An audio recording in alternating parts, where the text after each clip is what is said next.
そうだ、味方だぜ。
Hello,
and welcome everyone to D6, where I, Yen, bring together a bunch of friends from all across the internet to play on a D&D livestream show. Before we get into tonight, as usual, I want to give a huge shout out to our wonderful sponsor, the wonderful people over at Elderwood Academy, as they make these wonderful dice peripherals, like this little dice tray that is made with this very beautiful leather backing with inlays, and the borders are really, really cool and all that fun stuff. Caitlin has a wonderful, awesome looking dice tower, and Boo's dice tray is much cooler than mine. If you guys are very interested and wanted to check out some of their own stuff, dice vaults, and more dice towers, and just also various other cool things, I do recommend going out and checking out Elderwood Academy. They are our wonderful friends, and hopefully we will have them back in the next round beyond.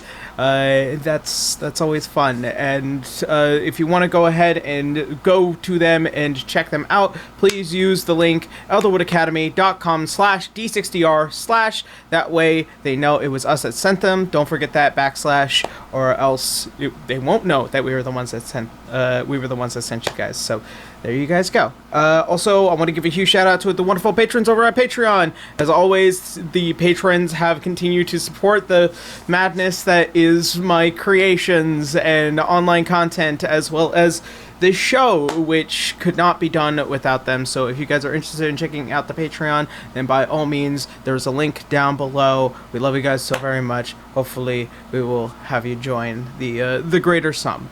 So I guess that's pretty much all the sponsor reads. So players, awaken! You have been chosen to rise. Arise! We are in cages. Yeah, We are. Yeah. in Bloodborne. Whoa. Also, so while we are down a Daki tonight, unfortunately, Dai is going to be away this week. He's dealing with his own situations, to which I love him. I hope that you recover very, very well, and I know that you will be safe, and I hope to have you next week. But in regards to that, we will be having our special guest for the next few weeks, none other than Connor, Distortion Devil, rejoining us as Sirocco. Hey. Hey, our wonderful giant man returns. I don't know why, I just imagine French man returns. I just imagine Gunnar calling weeks. Weeks. Yeah, weeks. Yeah. The next few games, Connor has agreed to be joining us, and I'm very excited to, as always, have him back. Before we jump on in tonight, is there anything else pressing D6 wise? No. Yeah. All right. Not that I'm aware of. All right, sounds about right. So, that being said... One thing, actually. Oh. In regards to my inventory, what's happening with that? Oh, I think I messaged you. You messaged me, but you didn't ask me what you wanted. I thought we were rolling randomly for it. Would you mind taking care of that this upcoming week? Yeah, I could do that. Yeah, we could roll some stuff. I was just curious. It's all for flavor anyway, so. Okay, sounds about right. So we'll remember what your inventory is next week, I promise. And next week will hopefully be a bit more exciting. All right. In other words, don't go shopping yet. Yeah. All right. So that being Where are we said- going shopping? The catacombs? Sirocco has items, remember? What you buying? Sirocco is What are you buying? Sirocco is one of your local magic men. So, where we had last left off. So our adventurers made it to Hollingrad, home of Sirocco. You guys traveled around looking for more information on how to find a Halligan, who is a blood hunter that had ultimately affected Daki's mind and basically made her believe in lies for what has been several months of her life. Doing so, you guys had ran into some werewolves. After defeating this pack and its alpha, you guys put a couple of werewolves in a precarious situation, and subsequently met with the Hunter's Workshop, where you had ran into more blood hunters who had just finished doing some work, as well as the leader of the workshop telling you guys more information on this new order of the Old Blood. And in doing so, you guys had traversed to the Cathedral Ward, had some positions with your gods or local patrons of your magical items, and had been given the information that there have been blood hunters running in and out of what is known as the Red Mists, which is something that people have tried to avoid within this country and various other places, as it takes you, and more often than not, you disappear forever. However, these blood hunters have been coming in and out very recently, freely, without challenge. And thus you guys had sought out the ancient forests as a means to try and enter the red mists, to which you did. After waking up, suddenly, majority of you realizing that you are in these cells, underground, no light, and the ground wet and rising. Whoa, what is this evil residence?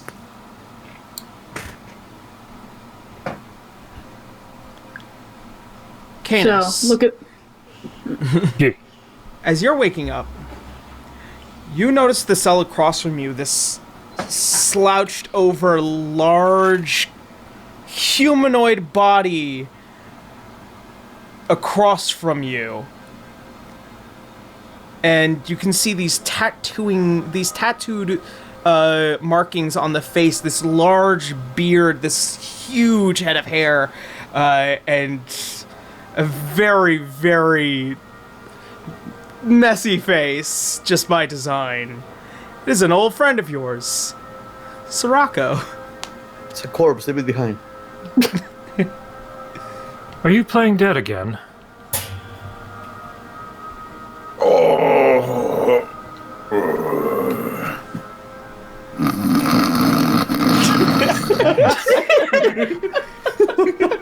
Well, I suppose that answers that. Is that Sirocco? I wonder if this he. I recognize that French snoring anywhere. I recognize that smell. Well, Yes, that would be Sirocco. I suppose in the meantime, I'm going to Misty step out of the cage. Oh, goody for you. Okay. Wait, didn't we As- see the kids standing near us, by the way? No, I think we just heard her laughing. Ah, Yeah. Right? The laugh, The okay. laugh, this childish, almost girlish laugh, seems to echo throughout the entirety of the room as it reverberates, but there is no body attached to it. gotcha. Okay, so that's the... I don't know, every single time I think about a child alive, I just think of a FNAF. Yeah. So anyway, yeah, I Misty step out. Are there any keys around? Not with your immediate perception, no. All right, then I'm gonna get my lock picks out and I'm gonna start freeing people. How's our equipment? Okay. Your equipment is still with you. Neat. Oh, convenient. Hey, nice. This is a very poor prisoner, apparently. Alright, so, Helena, go ahead. I forget what the check is for. If you have proficiency in Thieves' Tools, then you use that, and I think it's either Dexterity or Intelligence with proficiency. Dex check, I Dex. recall. Yeah. Yeah. Isn't it sleight So, of yeah. hand usually? No, that's just No. something different. Proficiency with Thieves' Tools is completely different. Okay. Well, I do have proficiency, Okay, so go ahead and make a dexterity check as you use your lockpicking skills. Let's see. You do add your proficiency because I think rogues get proficiency in that for free. They do, yeah. Where the heck is proficiency again? Plus Your tools? 5. For being level 15, it's +5. Okay. Hup. Forgetting how strong we are. Is not the greatest roll. 10? So, as you are trying to jam into one of the cells, which one are you doing right now? Who are you trying to get out? Probably River. Alright. Then Since you she's wanna know what? drunk, she could probably bang her away into the others. Okay. As you try and jimmy the lock, you manage to just find that little hinting key. As you begin to turn it over, it goes...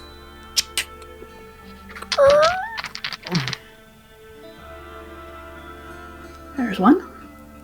There we go. And Uncle Garu, you go for Canis. Oh. Gotcha. Docky is actually going to do the same method as you. All right. Also, hold on, guys. I need to hop out and then I'm roboting. Oh, okay. Already. 1 sec. No. So I'm gonna have Docky pull the same move as Helena. Burn that spell. And I'll roll another dex. That's better. So what do I roll for breaking the lock with a steel pike?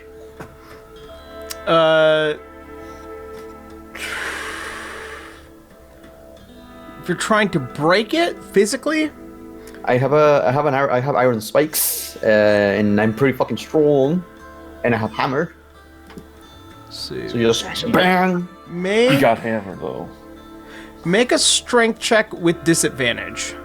Disadvantage. Yeah. Hold on. Okay, and the other one.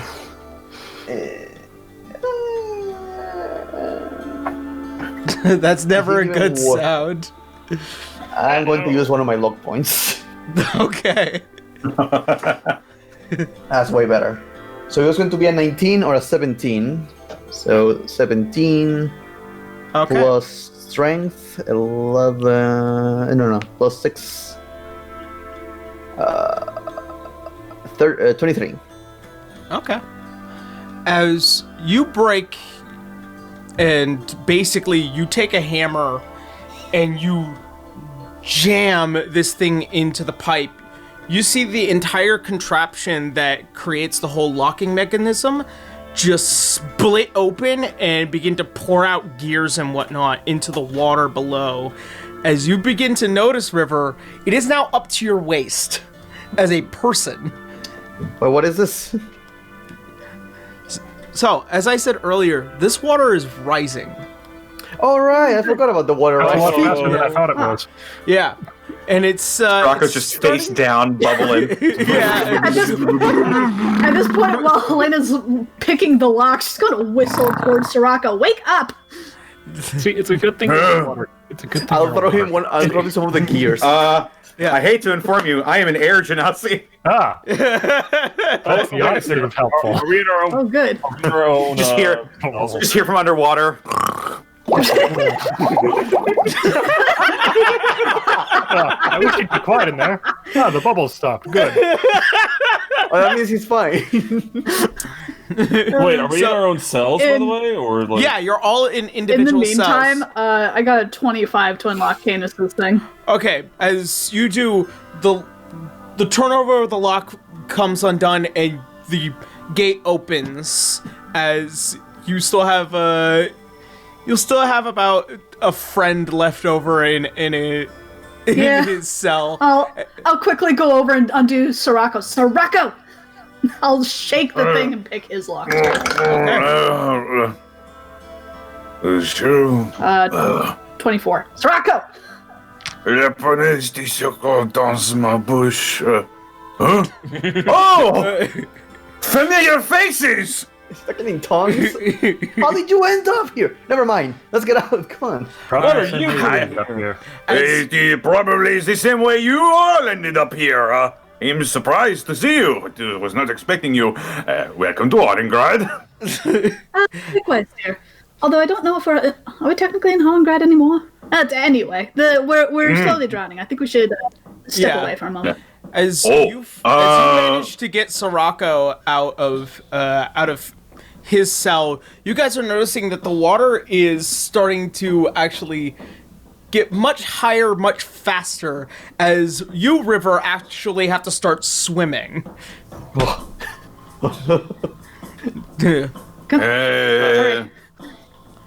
Gar's already been broken out, right? Yeah. Yep. Okay. Yeah, by river. Who hasn't been broken out yet? I I think we're all think out. that was everybody. Unless there's Yeah, another Doc bug got out. thing. Yeah, because Docky got herself out. Yep. Yeah. Gotcha. Okay. Is it- Candace is that's just gonna not- pick up River so she's not wading through the water and just throw her onto his shoulders. Okay. All right, Alright. where's the door?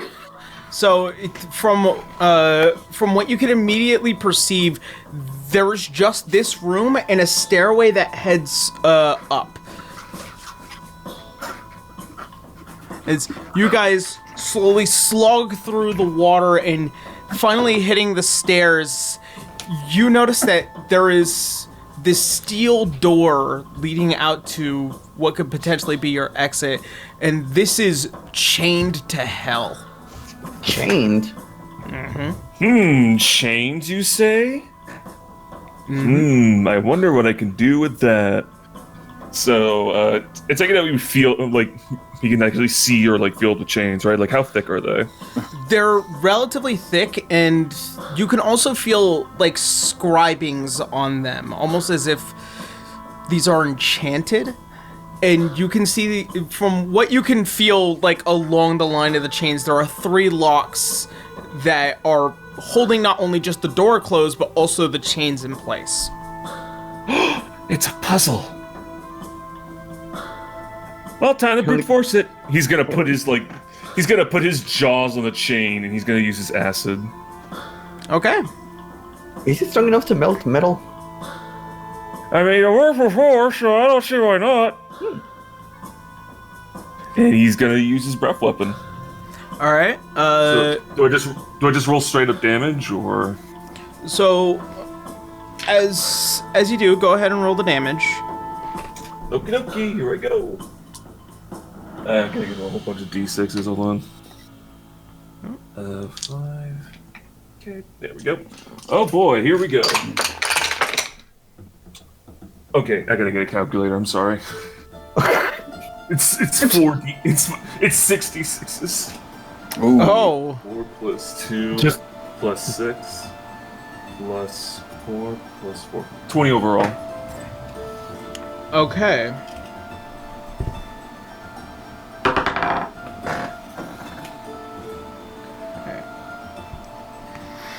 As you are just spewing as much acid as you can on these chains, and the acid begins to linger and slide along down each of the links. It's not sizzling or melting in the same velocity as regular metal. But it is melting. Very, very slowly. And Can you the look water up, is Lena? creeping fast. I will. Could I like explore the already flooded area to see if there's some sort of mechanism or some sort of key that can release these chains? Make a...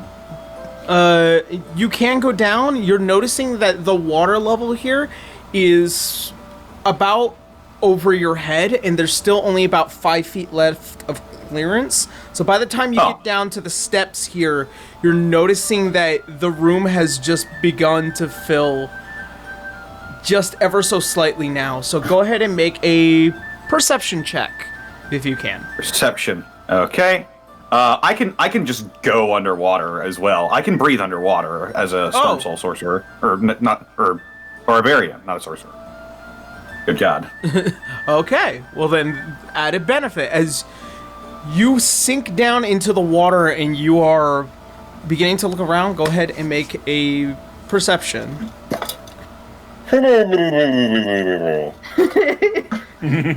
Just realized if we drown here, he's going to be the only one who is fine. That's true.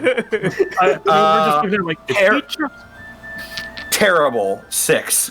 6. Oh, Oh, God. As you're looking around, you're trying to find anything frantically, and you are trying to get a general look at the room until you realize that there are the 3 vents that are allowing the water to protrude up.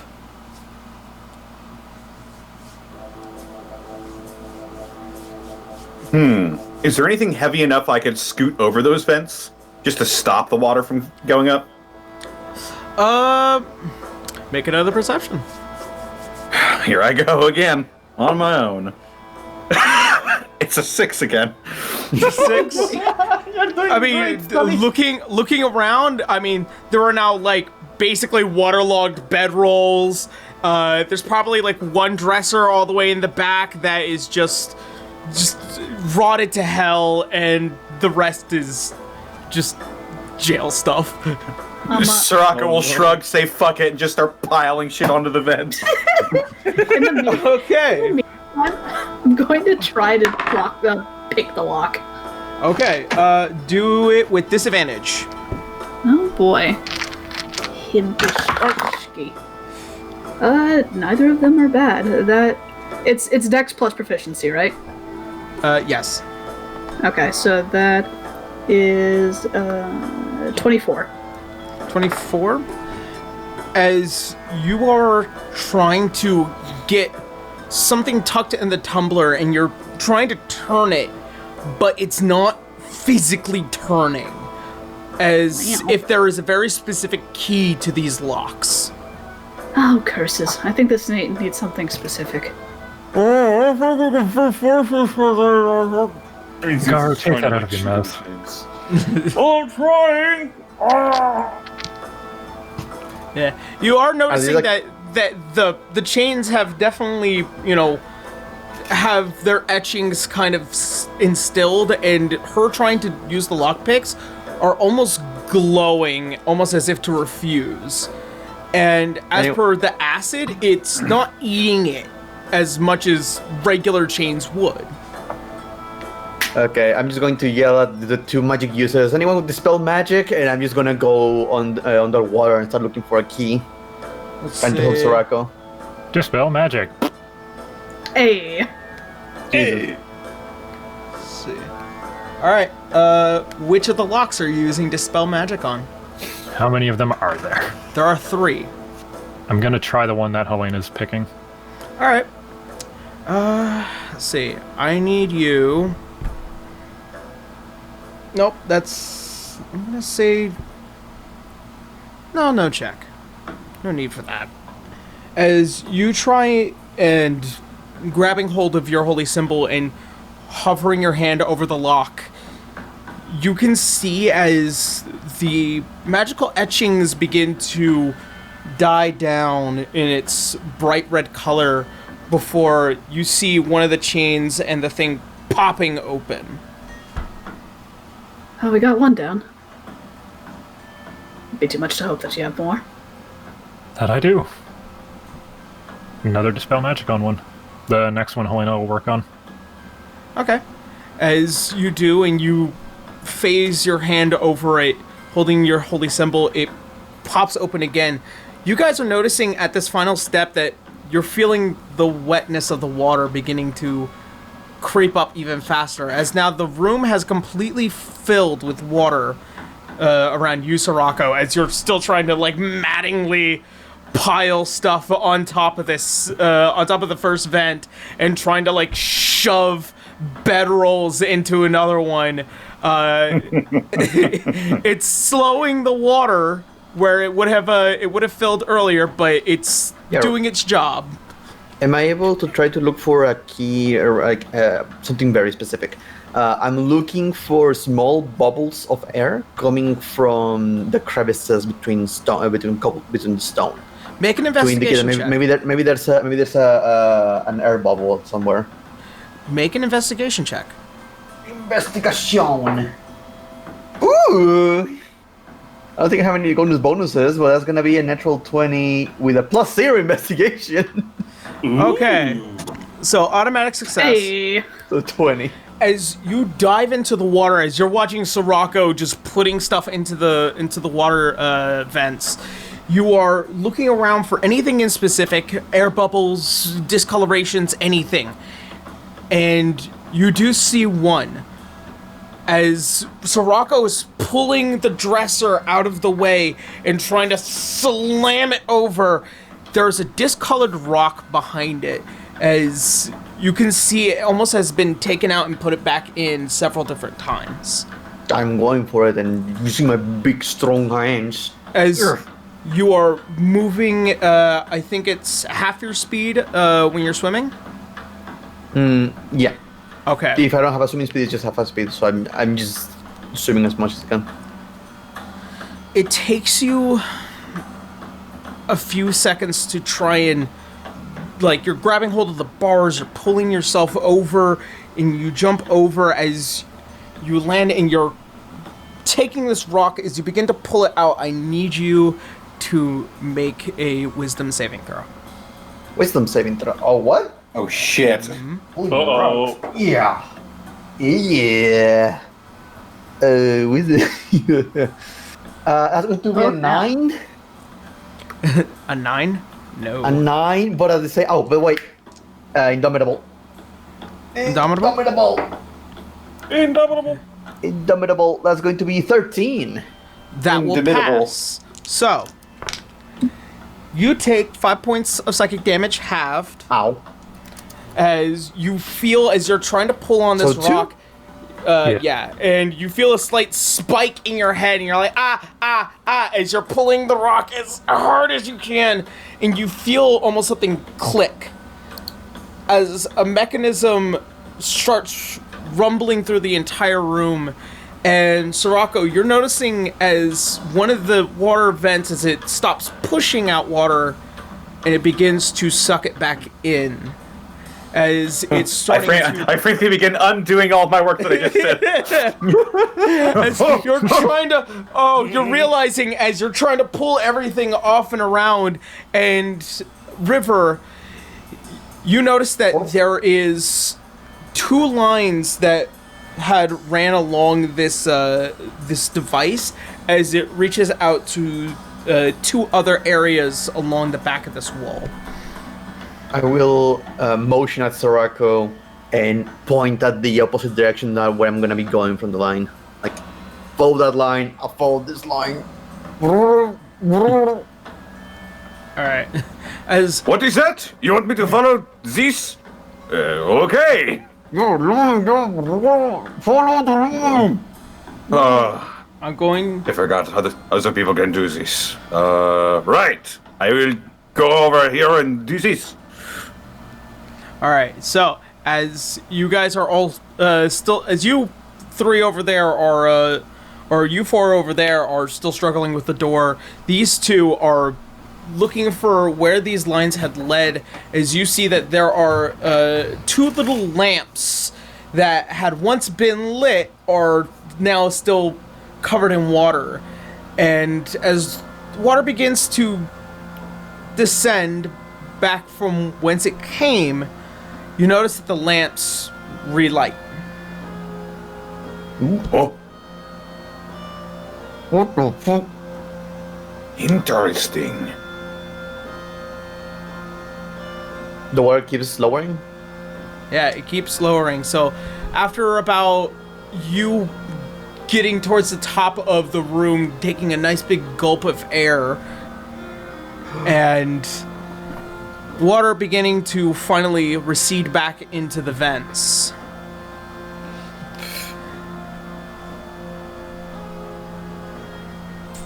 Hey, we did it, I guess. Whew. She pokes her. Hooray! Oh, We good? you did it? Good It question, yeah. appears This is so. water, right? Yeah. So I hope so. I just swallowed a bunch of it. Oh. Well, that's Oh, helpful, I guess. Seems we can take our time on this last key then. by the way, That is good. considering how dark this room is, Sirocco, that water tastes very irony. Aww. Oh no. Who here? I know it tastes very well. Who here doesn't have dark vision? I technically I have Does he have dark vision? I don't think I do. I don't know. Genasi. Would that be in features, racial traits? Racial Yeah. I don't have dark vision. Ah, Yeah. It'll actually be on your senses. So Senses. Oh, it's at the bottom of it. Senses. I think they technically do. I know I ran Ignis, and I believe I had dark vision. I think it depends on. that might be a kind of fire genasi Yeah. thing. Where would the senses be in? To your left. Yeah, so it's on the left where it says passive wisdom, passive insight. Yeah. If you have dark vision, it'll be at the bottom and just say the range. Yeah, dark vision, whatever feet. If it doesn't say anything, then you don't have dark vision. Yeah, I don't have dark vision. Okay. So neither you or I. We can barely see 5 feet in front of us. Yeah, we did it! I go for a high five and completely miss you. It's just this wet splattery high five. As you guys are my looking at the face. lamp, you guys are noticing they're Oh my god. both lit now after being Wait. soaked in water. A high five between Soroko and River with the 20-something strength of each of them, missing and towards their faces. Ah! It means you slapped River in the face and she smacked him in the balls. Oh, How does that work? roll d10. We are floating. The family jewels! Oh, the microsomes. Microsoft. I assume we were floating in the water. My baguette.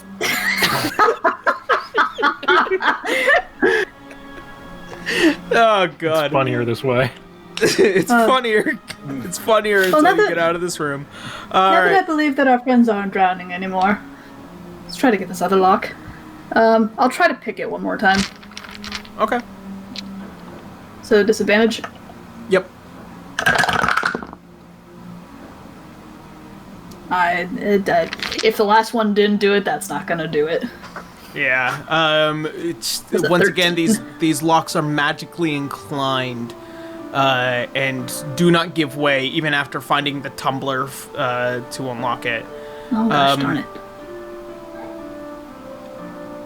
Sirocco and River, as you guys are staring at the lamps where the lines had led to, something curious about them. Can I sort of slowly put my hand out towards it just to feel if it's giving off heat? It is not. This does not seem like natural fire. Can I pull it out of the wall? Actually, yes. As you grab hold of it and you begin to pull, it actually gives way as the stone begins to turn down and it reveals a little pocket. Something inside. Look at my tiny hands in there. Yeah. As you do, you pull out what is this beautiful golden key with a bright red gem in it. Oh, Pull it! And I'll make my way towards Selena and the others. Yeah. And Sirocco, Oh, good, you have the last key. when you pull yours open, you notice that this is also a beautiful golden key. However, this time it has a beautiful diamond set in it. oh. Marvelous. Must be on If the this key doesn't stuff, break for no reason, I will have to find someone to sell this to. What is this, Zelda Emporium of Lockpick? I'll steal it. No one will ever know. Why did you break You have it? already disengaged the other locks. If we don't need it, then Well, I think we do, at least for the one. Keen's got the other two. What color is the third one? The third lock? There is no colors to these locks. I think we just have to unlock it. Go ahead, darling. if it works, then by all means. All right. Try my so- key. And I'll try mine in the other one. Well, two of the locks have been disengaged through magic. Oh. Well, damn. So, Sirocco, as you take your key and you put it in and turn it, you can hear all the tumblers begin to turn over as the bright chains that glow in red begin to finally die off, and then the final lock and chain begins to as the entirety falls to the ground, and the door, almost having this very vicious seal, begin to open. The key is still yours to keep. Ah, très bon. I'm going to test my key in the other locks, and the one that it works on, I'm going to keep them. Keep the locks or keep the key? I want to keep both the key and the lock. Unfortunately, the locks are like made with the door. Oh, got it. Sorry. Yeah. I can keep them. Yeah, the chains have been enchanted by the locks themselves, so you can keep the key. So, Very nice key. Diamond key.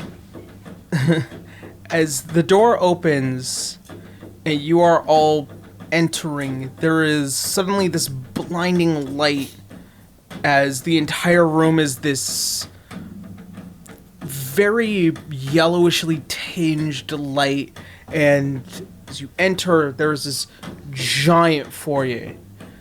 This large center staircase as it reaches out. It leads to no doors upstairs, but rather this large painting of a young female girl. This long blonde hair that goes on forever and these bright red eyes. She's wearing this beautiful brooch with a very well inset ruby that is triangular, pointing downwards, and you feel like the eyes are following you. Wow. What are we looking at? We're looking at a room. Are we trash, by the way? I was gonna say, are we gross looking? As you guys entering this room notice, you're dripping in blood. Yeah, I'm not gonna do that. I'm gonna use prestidigitation on myself. And Docky's gonna do it for everyone else because Docky's freaking out. Yeah, Sirocco just goes over to a corner and.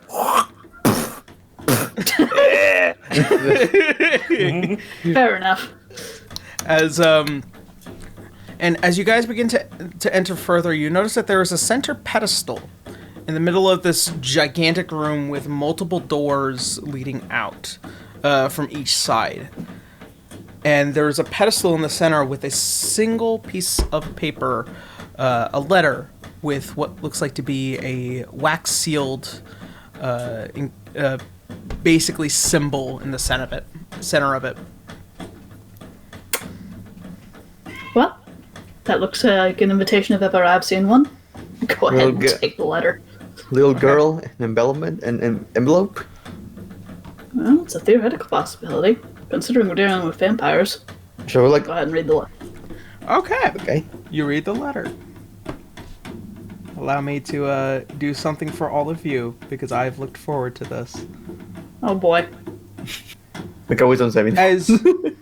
As you see the letter, and the symbol itself has an H and an R and what seems to span out into this bony wing off to the side. As you break the seal, you feel the room begin to rumble. As you guys look up, there is this giant red gem in the center, and it begins to echo a sound, a voice to all of you. So I'm going to do this.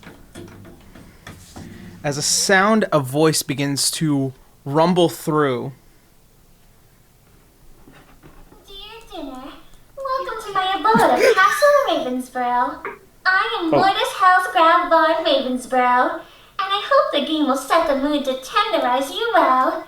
Feel free to move around, but enter your room and you will face my minions in bounds. Bats, ghouls, spawn, and hellbounds.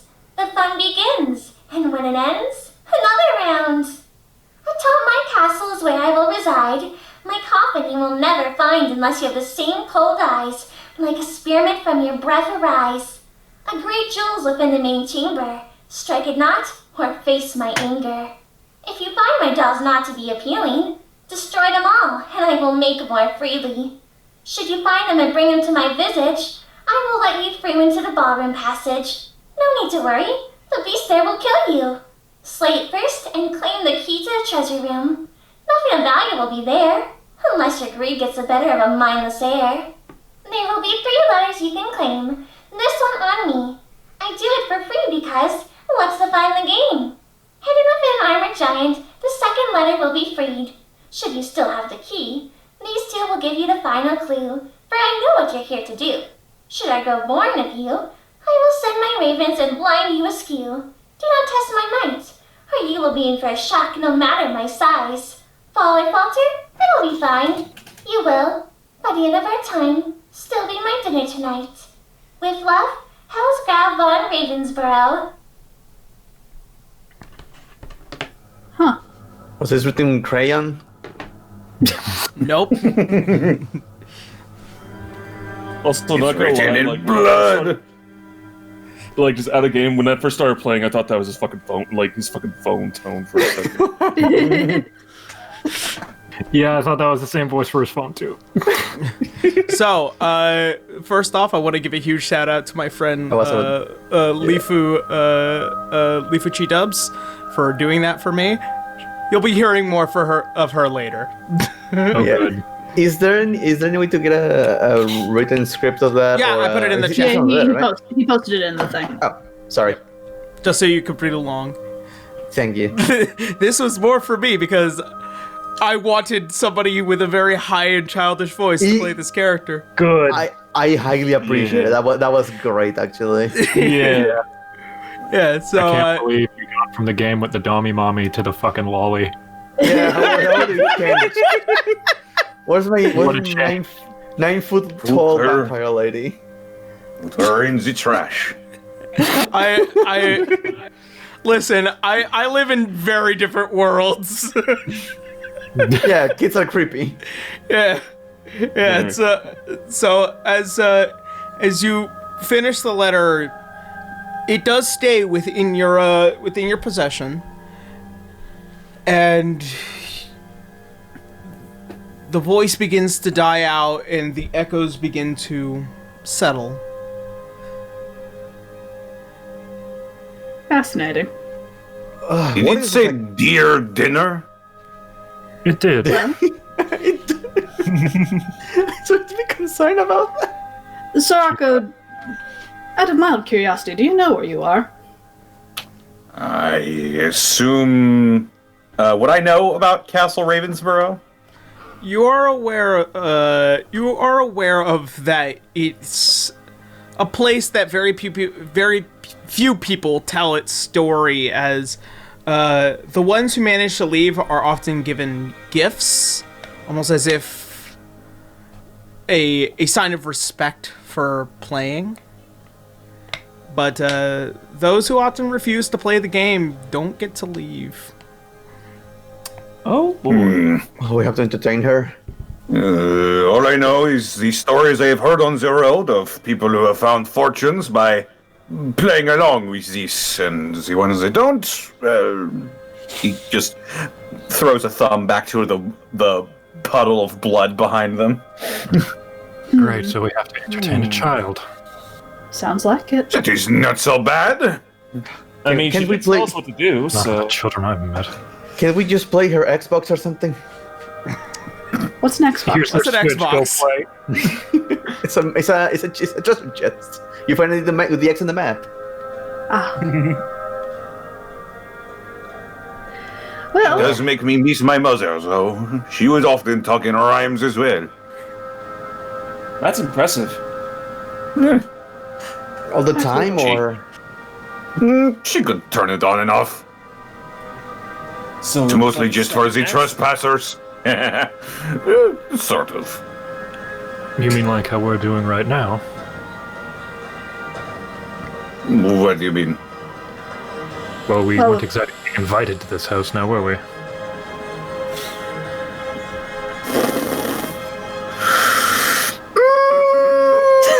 why do we always end up just repeating your backstory? Killing Damn!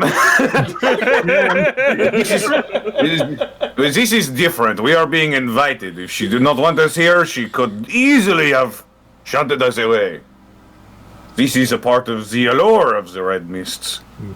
Treasure seekers from all around come in and test their luck to try and make their fortunes, and, well, that is what I am at least here for. I'm not sure if you are the same.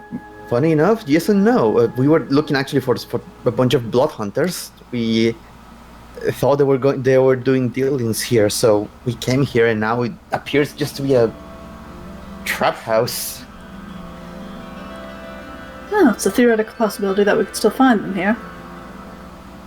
After all, we don't know how vast this place is. All we do know is it will be filled with all manner of monsters. What did she say? Bats, ghouls, spawn, and hellhounds? That sounds about right, yes. And What's a ghoul? undead. Nothing to worry about. Bats. So the question is, where do we go first? Well, by the sounds of things, our final goal, potentially, is at the top of the castle, where her coffin is. That depends on if we want to actually talk to her herself. Although, theoretically, if we wanted to talk to her herself, we could just, strike the jewel. She points. I'm assuming you said there was a big jewel over us, right? Yep. Yeah. Although, I don't know if we really want to do that at this point. If we want to talk to her, I don't think getting her angry is a good idea. Probably not. So, it sounds like we have to find dolls and bring them to the painting. Seems to be the case. If you find my dolls to not be appealing, destroy them all, and I will make more freely. Should you find them and bring them to my visage, I will let you through into the ballroom passage. There is, the very end. Fall or falter, it will be fine. You will, by the end of our time, still be my dinner tonight. So not very welcoming, really. It means her end goal is still to kill us and eat us. But what if we entertain her, super well? There's a possibility. Well, there are people who have escaped, so... Beings that have lived that long rarely are entertained, at least well enough for them to change their mind on something. Perhaps. Wait, it talks about... Oh, sorry. Oh, God. It talks about the armored giant second layer will be freed should you still have the key. I'm going to guess that is the key that we get from the beast after we bring these dolls to her visage. So that's something we should keep in mind. You think it's another iron golem? Possibly. Sounds about right. Do you still have that mace I gave you? I do. Ah. So we get the dolls, we kill the beast, then we go to the Pollen Passage, and that's where the golem might be? Possibly. So we're on a Hard to treasure say. hunt? How many... I guess so. How many doors did you say there were around us? So there are two immediate doors to your left and right, and then there's just the giant painting and just this very beautiful and very old style castle room. Well, I think we have a vague idea of what we want to do, so I guess the final question is, left or right? I always like the idea of going to the right. You can't. Right's right. You can't go wrong with right. That's right. As good as any other decision, I suppose. Very well then. Unless there are unless there are markings on the doors, anything to differentiate them. Not really. They seem Okay. very they seem very neutral by design. Out of mild curiosity, are there any dolls around this main room? Not that you can see. Okay. She didn't say how many dolls we need to find. Oh well. Guess we'll just have to try to find as many as we can. I guess so. Well, to the right then. Go over to the right door. Let us move. All right. I think our main focus is going to be the letters too. As you open the right door, it leads out to this giant dining area that's already set. The entire table has prepared for multiple guests, and as well as seemingly are glasses, these wine glasses already full. in here, you could also notice that there is a lot of webbing just around. Okay, gang, let's split up. No. Do we see any dolls around? Are there windows? No. Like, not even in the main hall? Nope. Everything here is Easy. lit by very low candle and torchlight. Gotcha. Is it still bright enough to see around? Like we won't Yeah. be making checks with disadvantage. All right. Yeah, no, it's somewhere along the line of like dim light, so there's no obscurity here. It's just this faint feeling that you're always being watched.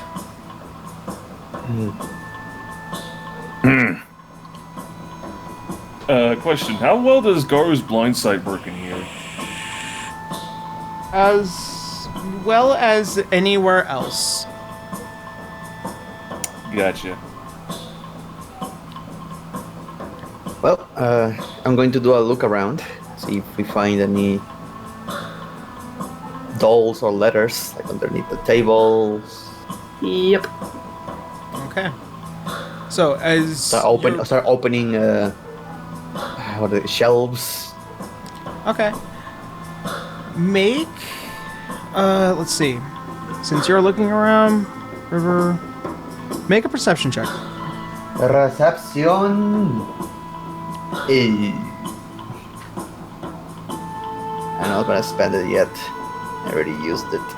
That's going to be 5. No, you're just like frantically looking around, moving chairs and going through like whatever dresses you can, the china cabinet as well. From what you can see, nope, not immediately. On any of the light fixtures around, I want to go around and see if they also don't give off heat. They do not.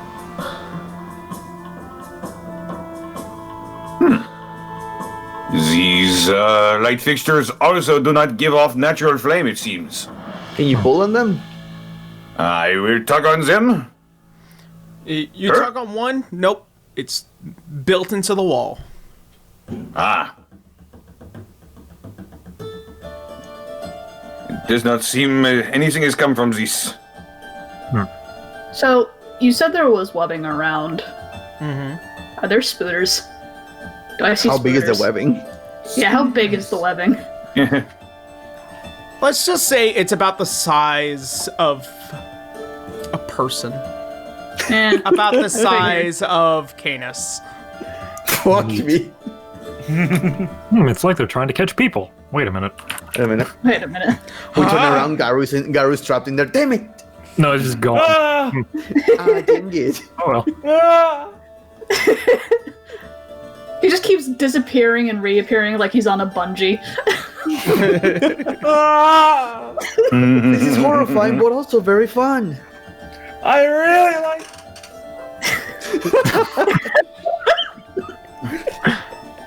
So give me that. So yeah, any spooters around? Not that you can immediately see, no. Going to look at the food. What does the food look like it's made of?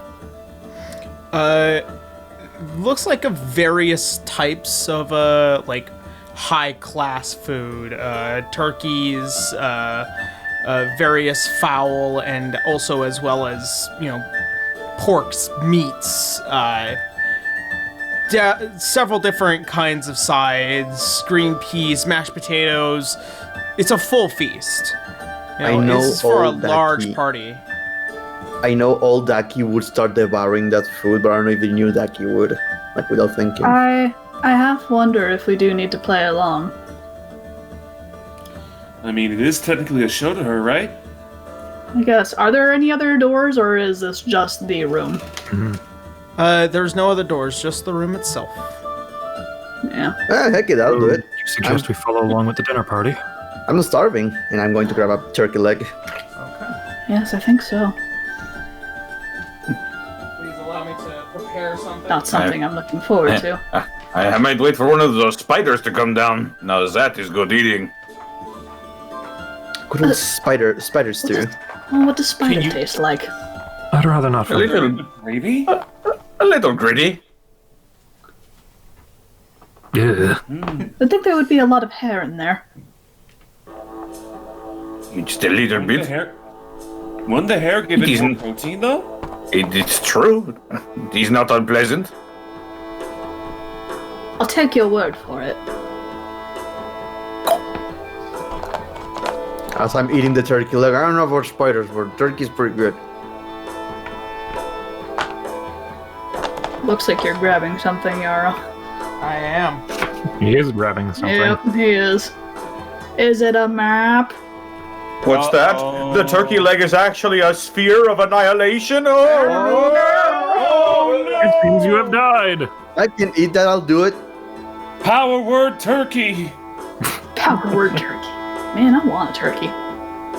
I don't, they're too dry. Yeah. Well, if you make them wrong. Yeah, you just gotta, like, spice it up. I have never had good turkey in my life. Bracky, I will actually really good for change you. your life one day.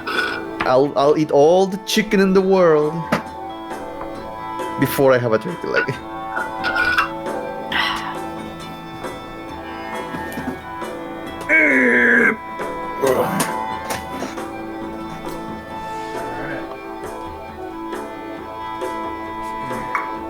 So what are you guys? What are you having? No. Nah, you're the guinea pig. Okay. I'll just sit at the chair. I'll take it. I've been starving for hours now.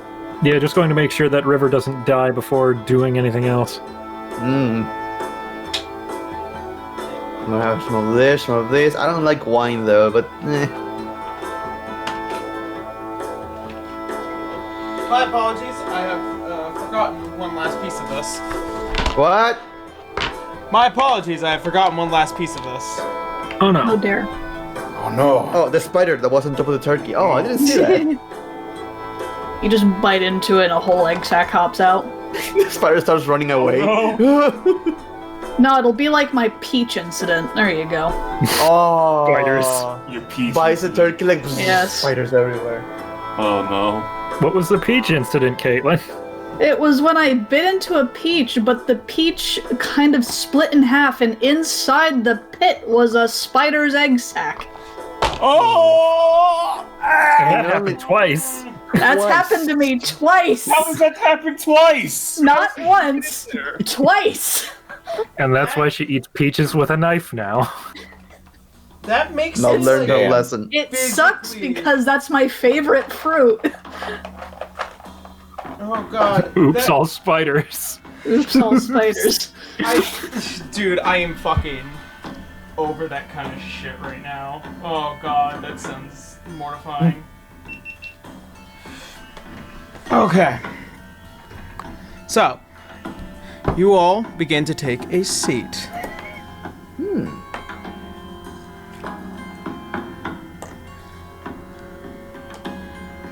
Grab your miniatures. Oh boy. Grab a couple of mine. Why? What isn't this to do that? Oh boy, more puzzles. Whoa. You just went to So- the bathroom. Why are you doing this? As you guys begin to sit down, you begin to try and eat the food. So, what do you guys take onto your plates? I'm not eating anything yet. I'm waiting for River to see if she's poisoned. All the Yeah, I turkey think and we're all cheese I waiting can for it. muster. I'm okay. sitting down, but I'm not eating yet. Fuck it, if they're not I'm- grabbing anything, I'm taking the No, no, plate hold where on. the turkey is. Hold on. I'm actually immune to poison, so I'm gonna get some fucking mashed potatoes. Okay. Mm. Oh, mashed potatoes, give me some of that. No, you get your turkey. This is No, mine. what if we share the turkey? Canis isn't sitting down. He's waiting to see what happens to the idiots that are actually eating the food. I mean, you have a good point, but these potatoes are really good. I wonder if it's love in potatoes, character come on. for Docky to want something to eat. Yeah. Joke's on you. This is a hero's feast. I'm going to grab, if there's any fruit there, I'll grab some of that.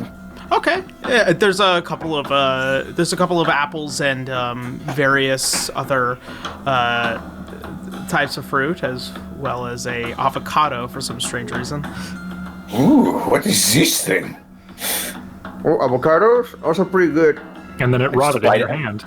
I just bite it, There's a clean it in spot. half. There. Rind and all. We used to have a lot of those back in Low Vandal. So, River, Sirocco, That's me. and Garu, the top half of this party, I need you all to make a Constitution saving throw. Hey! Question: does this involve either disease and/or poison? It does. He's immune to it. All right, good to know. I have resistance.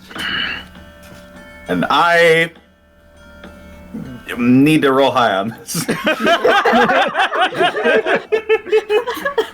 I mean, you're a barbar, you'll be fine. 23. 23? Okay. Hey, same C's, 23. Okay. Hey.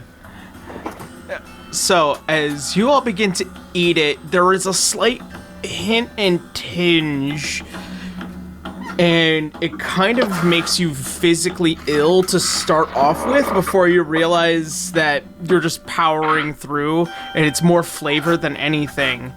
However, Sirocco and River... Like home cooking. I think This is so. better. This is Oh, better than the slop from the monastery. Mm. I'm too hungry to care right now.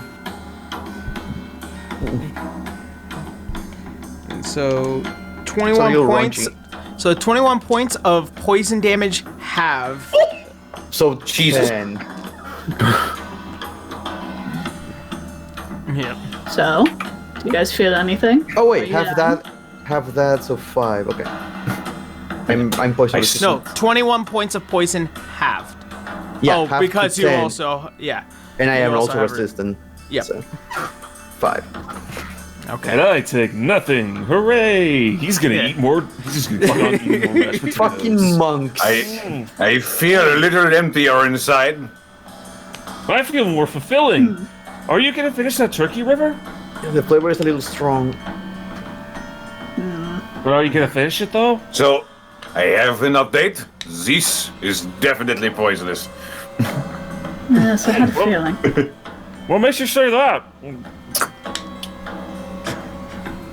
Well, I cannot explain. Other than that, I feel ill, and it tastes like poison. Yeah, it tastes like poison. Yeah, Well, if you're not gonna I got a little woozy. hand your plates over, I'll finish it. I'm going to trust the one whose insides aren't a garbage disposal. Why are you Yes, looking at me like that? Stop eating it. No, it's pretty good. Well, It kind of reminds me of that, that, Rice Pirate and Stamper video, where it's just like they're eating potato salad, and then it's just like, no! no. Has anything happened in the room, Jaro? Make a perception check. Is that for everybody or just River? Well, because River's looking around. 7. 7. Not rolling good Oof. today. This is a strong flavor, and it's kind of taking you aback. Alright, I'm gonna start watching around the room and seeing if anything's changing. Gar's just gonna like keep on eating just to see if anything changes. Yeah, you keep eating. You keep eating. Hooray! However, unfortunately, nothing in the room has changed so far, as there are still open seats to take. She might want. All right. Wait. My metabolism has How many seats? There are many. You could sit anywhere. This is a long table.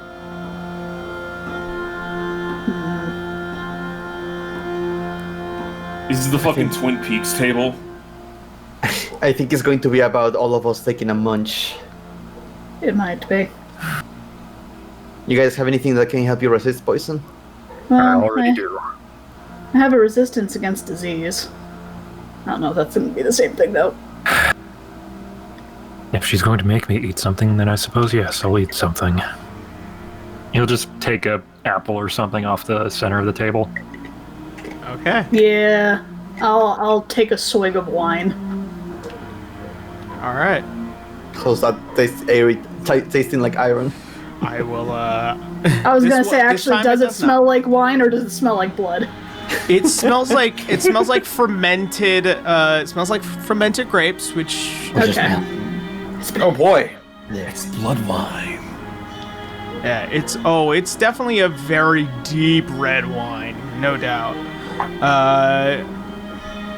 Okay, I will have Daki have to sit down. So, Helena, Canis, and I'll roll for Daki.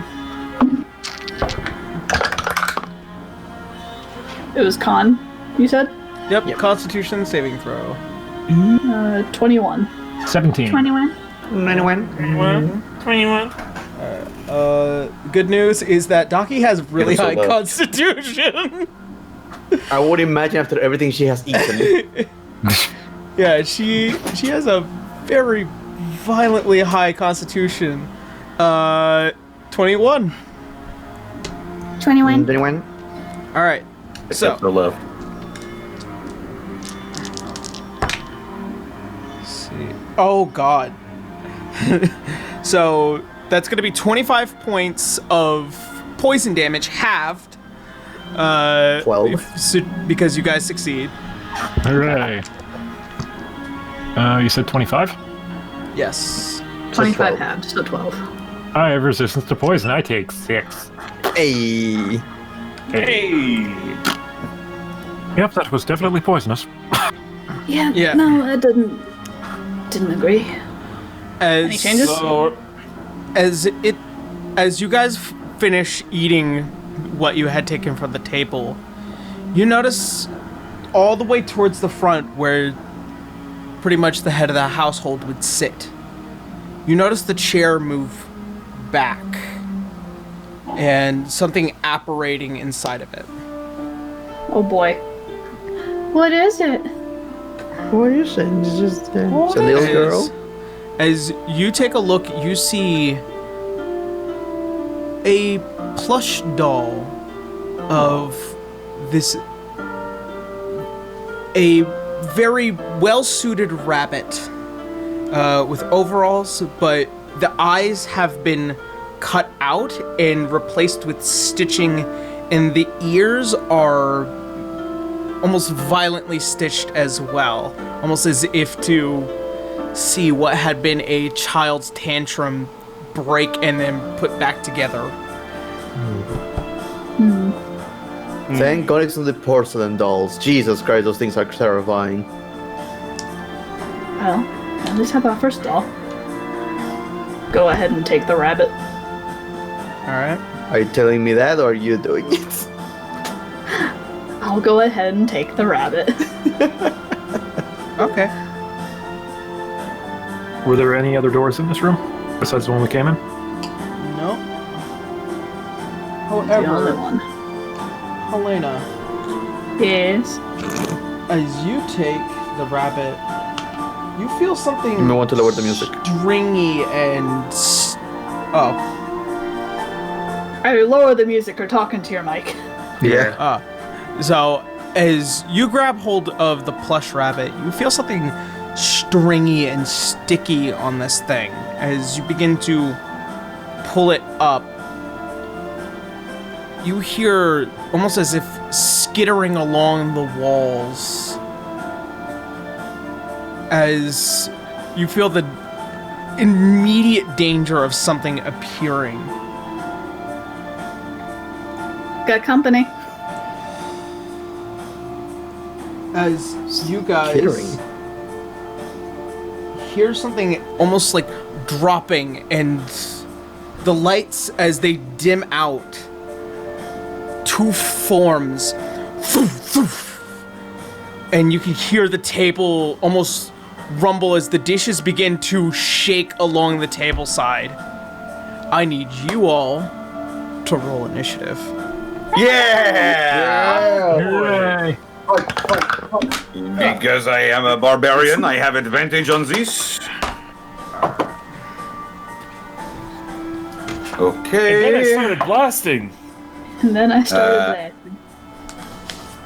That is going to be a 19 for me. Okay, give me 1 sec.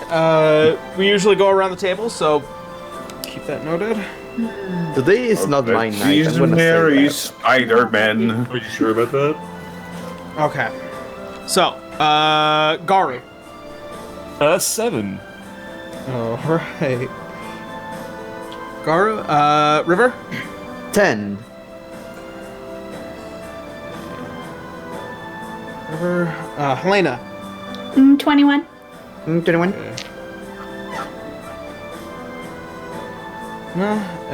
Canis. 16. Hey. That's pretty good for you. It's the first time I hear Then that. I have to... Ooh. Daki has a 23. Alright, and then... Oh my god, okay.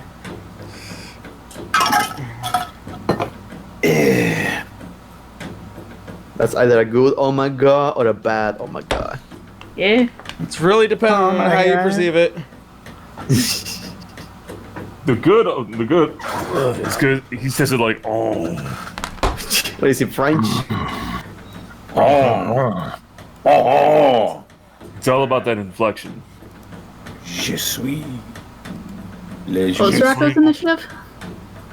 19.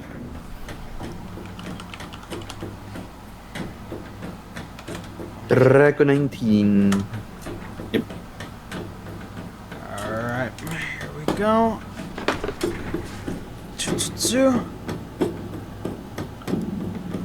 Do apologize if it's off-centered.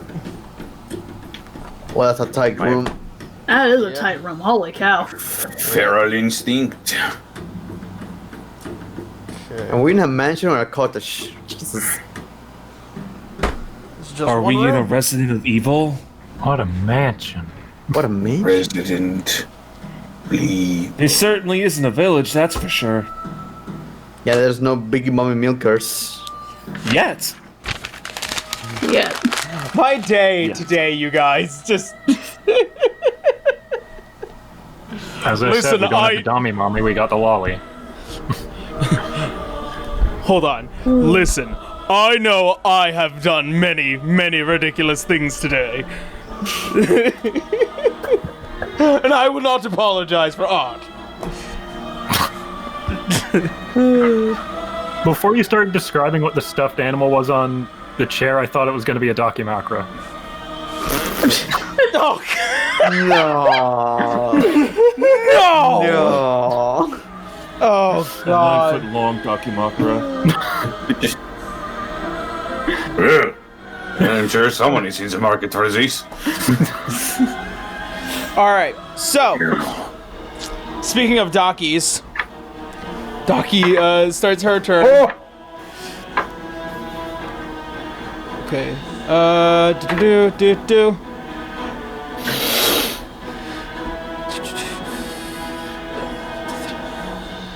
Alright. I'm gonna have Daki casting telekinesis. And basically, as this thing comes crawling down, this multi-legged figure, as it touches down, Daki, opening up the book, raises out a hand and starts to actually levitate it in the air. It needs to make strength check Strength check. versus, I believe, the spellcasting modifier. Have you dealt with this recently, Connor? I play a character that has this technique, and it is very fun to use. Okay, so they rolled a 3. So as Daki is holding out her hand, you can see the physical form as it actually begins to lift up, and you can see this multi-legged creature kind of just try and grasp onto anything. It's making a little noise like. Yeah. Alright, do. I believe that will... That's a lot of legs. Yep. Anyone here with arachnophobia? Me! You have no idea what it is to pull these motherfuckers out for me. Alright, that's gonna be the end Oh, yeah. of... that's gonna be the end of Right. Daki's turn. Alright, Helena, you're up. Alright, are any of the And then spiders Sorako, you're on deck. are any Yeah. of the spiders next to my comrades? Or are they Uh, both next to my comrades? So your comrades over here are facing this one, and you here, Garo here, Daki here, are basically holding this one in the air like this. Lord, why am I right next to it? Bonus action disengage. Yeah. Snuck up So on just you. move me back like one space. Okay. On the table. Yeah, basically. But they're not direct. I'm not gonna do a lot of damage this round.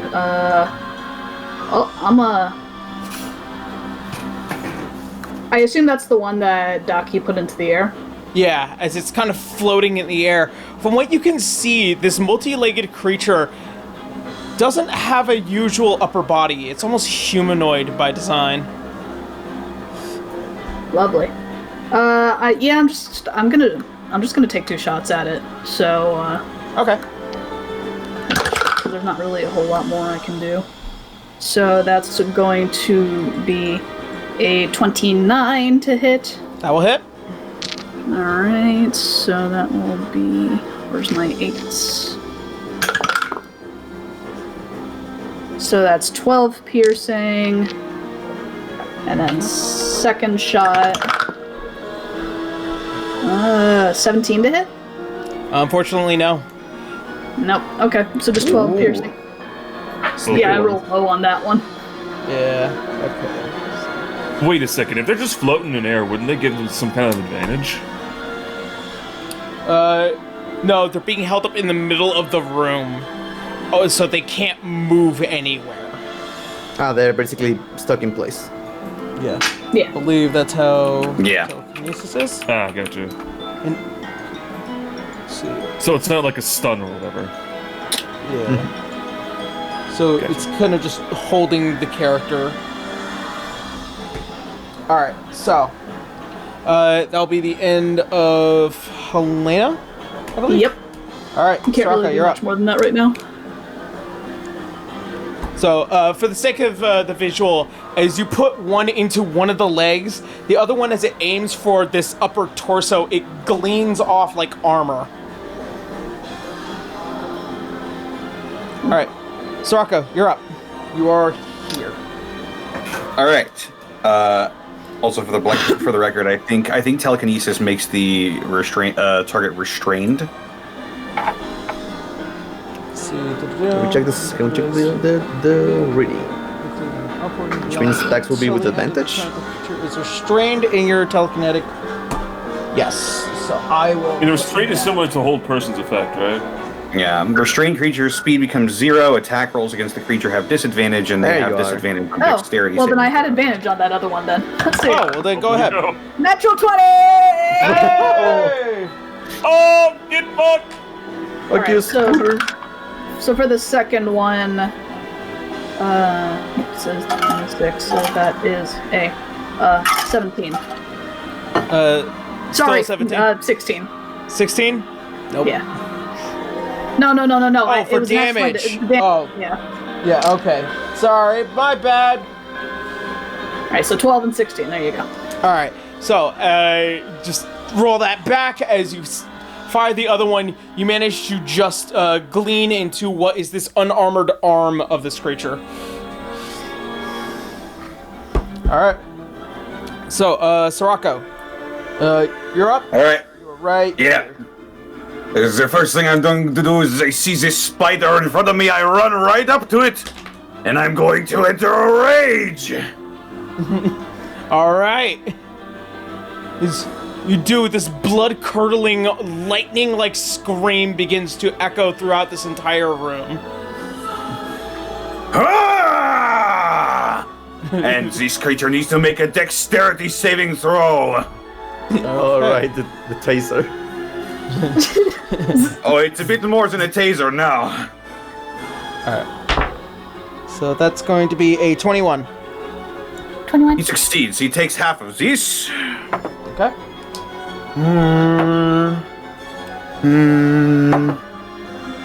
And half of 16 is 8 lightning damage. Holy shit!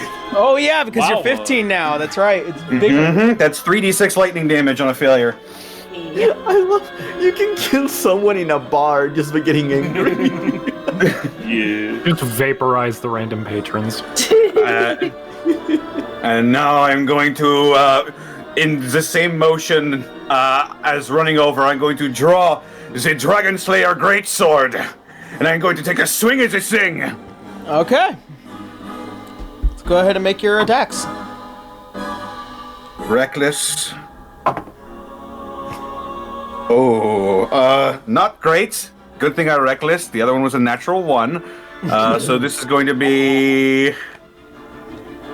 math. 22 to hit. 22 to hit. That will hit. Okay. And as my sword glides through the air, it seems to pick up the motion or the moisture in the air, and it builds up into a huge tidal wave. And for my reaction, I am going to need this thing to make a Constitution saving throw. Wait, Strength saving throw. Sorry, Strength. Okay. Strength saving throw. That's gonna I am be- using my raging Oh, that's going to be a 16. failure. It is Okay. not prone. Nice. As my raging storm crashes into it like a tidal wave and knocks it on its back. And it is going to take... Everything in the room is flying. Yeah. It's you guys see that plates and everything are beginning to just scatter about the entirety of the room. I believe my rage damage at 15 is still 3. So 18 slashing damage. Okay. Yes, it is still plus 3. And I'm going to swing again. This time I have advantage because it is prone. All right. Well, I would have had advantage anyway. I reckless attacked. A lot. 32 to hit. Yep, that will hit, definitely. Okay, Oh, it's man. going to take an additional... Or... another 18 slashing. Okay. That will bring my turn to a close.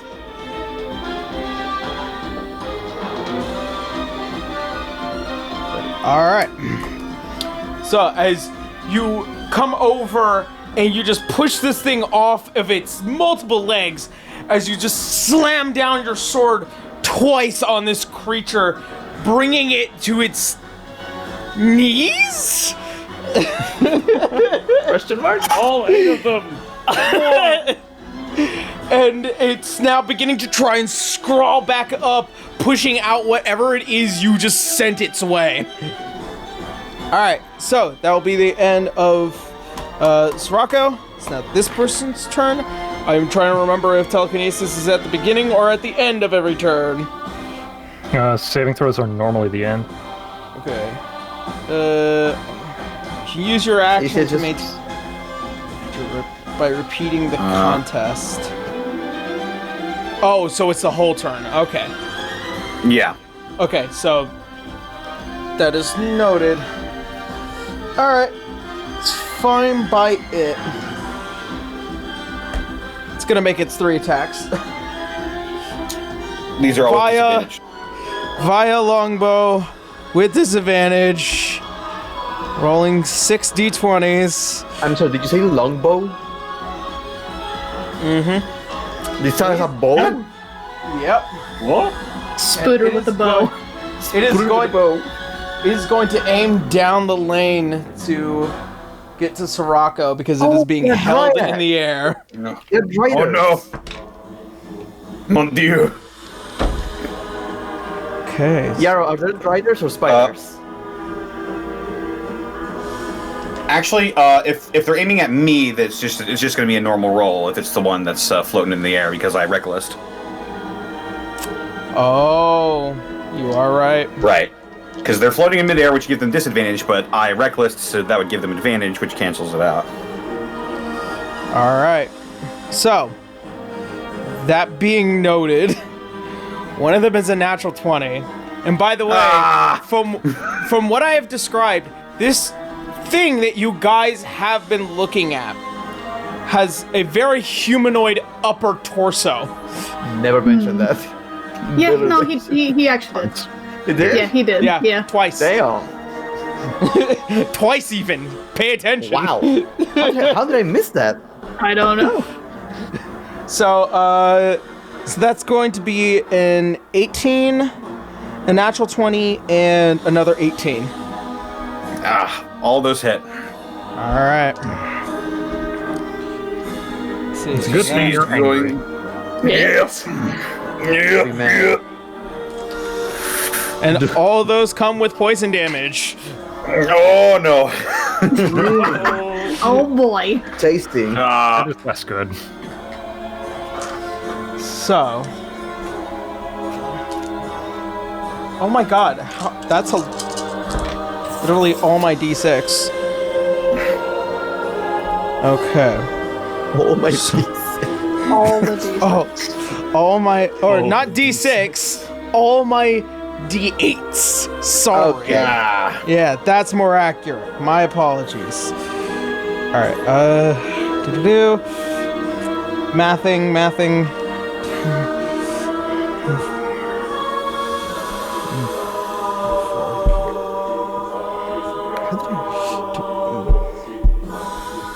It's gonna be 28 points in damage in total. 28 piercing or 28? No, having to account for longbow. I'm that raging, was, yeah. So to account for the longbow, it was 17 points in piercing, and then the rest are in poison. Okay. So 17 halved.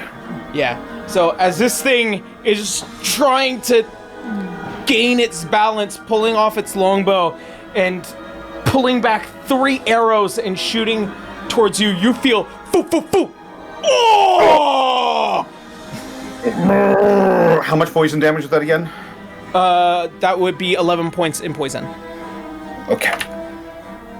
The poison. All right. That sucked, but I'm all right. Yep. It's all good. You're fine. Okay, so that will be the end of that thing's turn because it can't go anywhere. Canis, you're up, and River, you're on deck. Got it. Alright, first thing he's going to do is he's going to cast Holy Weapon as a bonus action. That makes Fuck yeah. imbue a weapon you touch with holy power until the spell ends. The weapon emits bright light up to 30-foot radius and dim light for an additional 30 feet. And weapon attacks made with it deal an additional 2d8 radiant damage on hit. Okay. And because that's only his bonus action, he can then walk up to that same Drider Sirocco just smacked and smack it himself. By the power of dad. That one was still prone. Yep, it's still prone. It hasn't gotten a moment of breath to get up. Oh boy, I think attack with advantage. Oh boy. What's my attack bonus? Center was +8, so 24 versus AC. 24. That is a success. You hit it. Nice. So base damage is D8, and because it's the sensor, it adds an additional D8 radiant. Holy Weapon has another 2d8 radiant, and I have an extra cleric effect that gives me an extra D8 psychic. So I'm hitting for 5d8 plus 3 damage. Fuck! Wow. Go, boy, go. I don't think this Go, thing's white boy, surviving go. the round. Take Haha, I 21 tried. damage mix between bludgeoning, psychic, and radiant. How much? 21? Yep. Okay, so it's hurt very bad. I didn't smite and I didn't crit. That's how hard I can hit things. Yep. As you bring your flail overhead and just wham! As the face tries to get up, it hits the cobbles or the hardwood floor again, and it's so messed up in the face. All right, is that it for Canis? Yep. All right, River, you're up, and Garo, you're on deck. Yeah, this thing is not going to have a turn. I'm going towards it. Okay. You're casually approaching it. And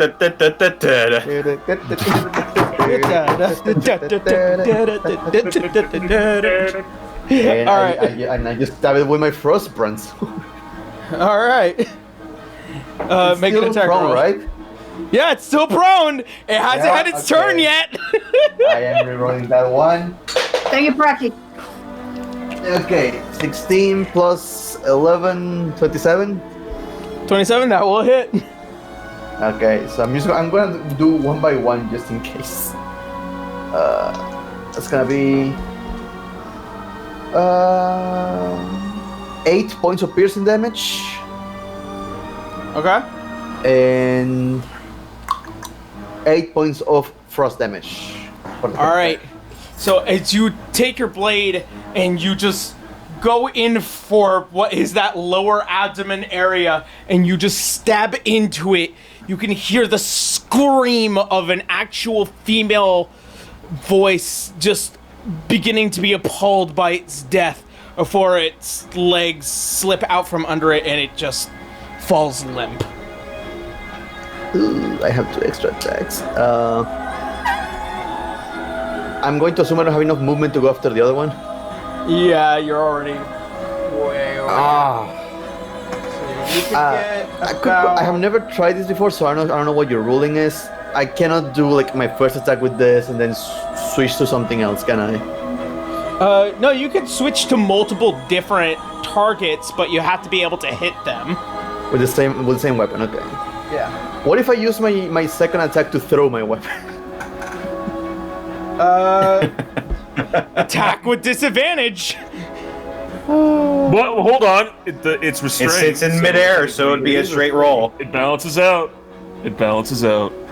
I'm going to say it's disadvantage still because this is not a throwing weapon.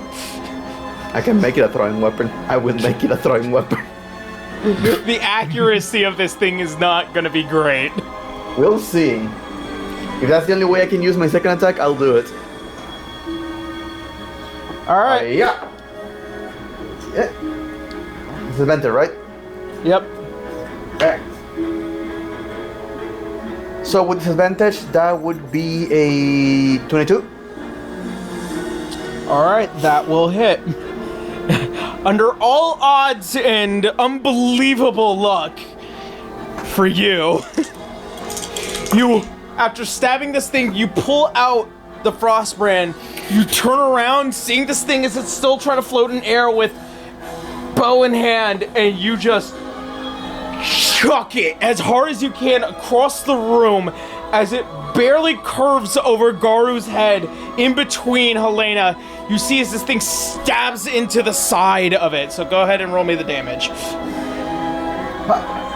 Ooh, that's going to be 12 piercing. Okay. Ooh. And 11 cold. Okay. This thing is still kicking.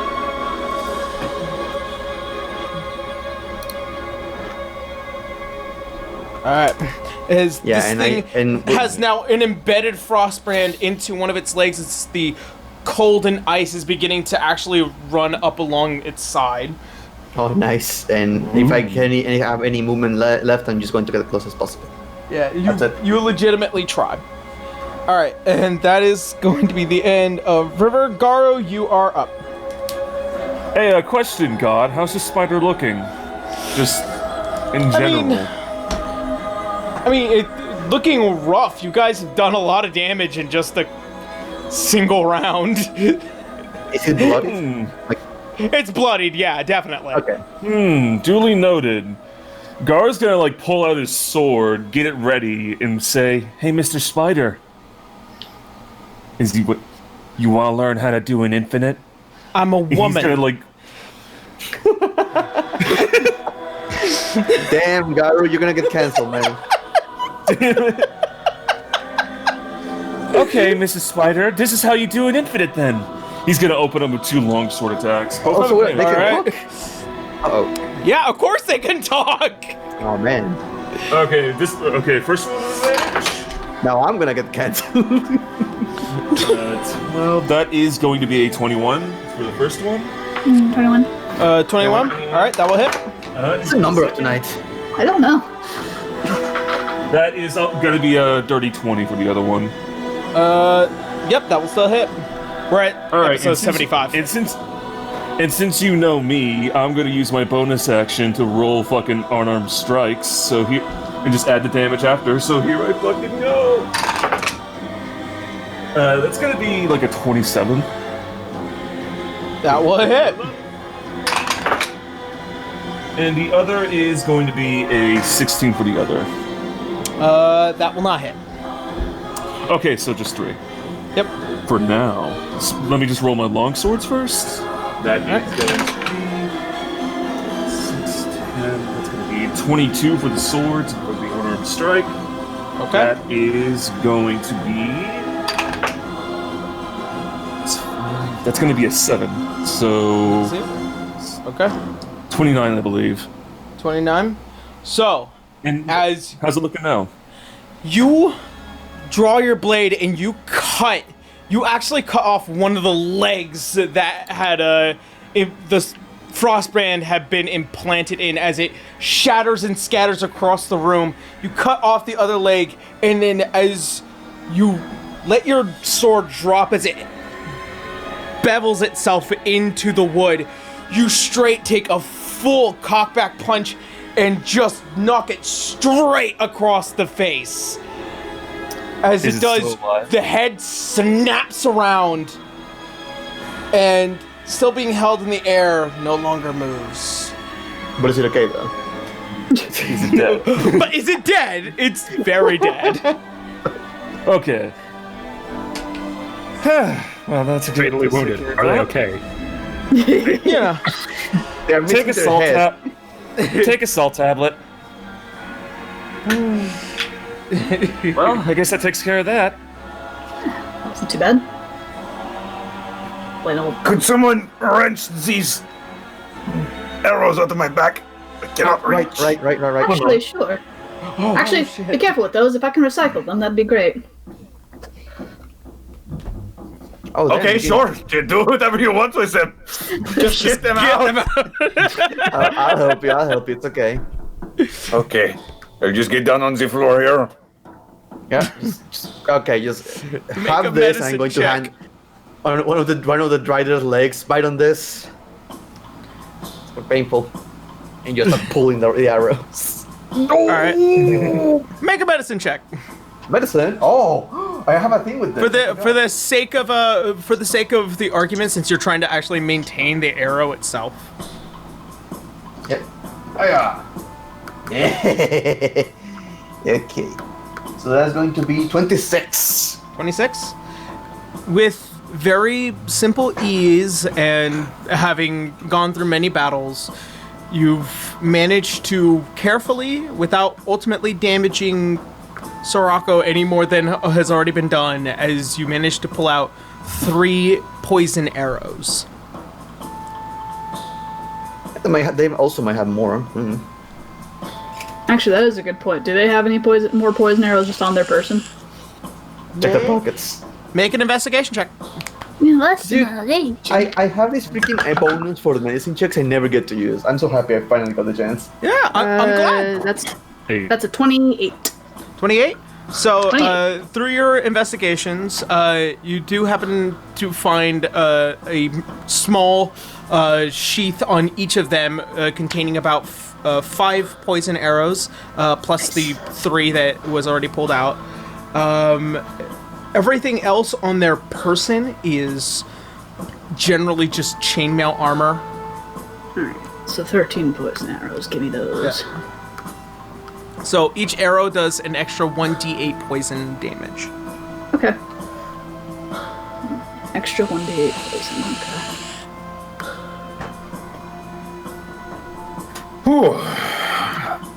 Good. So, how you guys feeling so That- far? So far, so good. Yeah, pretty good. I took a couple of bad hits, but I am still kicking.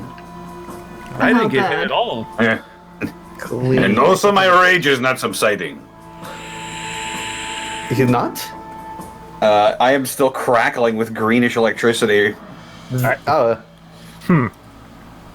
He's seething with rage. Just gritting his teeth. I'm not angry at anyone else, I'm angry at this situation. that's understandable. Well, I suppose we should check that other door from the main hall then. I think so. I'll dust off the little bunny. Just Yeah. carry it along. It's so ugly. The flail is still giving off light. That holy weapon spell is a concentration spell for up to an hour. Oh, nice. Oh, nice. Not gonna lie, River is having this little tick like, I want to fix that doll. To fix it. He looks so ugly. Alright, Is so, that his one doll down? I'd say And so. possibly more to go. But how many? I know there are 3 letters, but how many dolls were we supposed to get? Uncertain. There's 2 rooms, so maybe just 2 dolls. In the meantime, I'll put the bunny in front of the. Is there like a pedestal or a cushion or something to put the dolls on, or is it? Lord so Mal?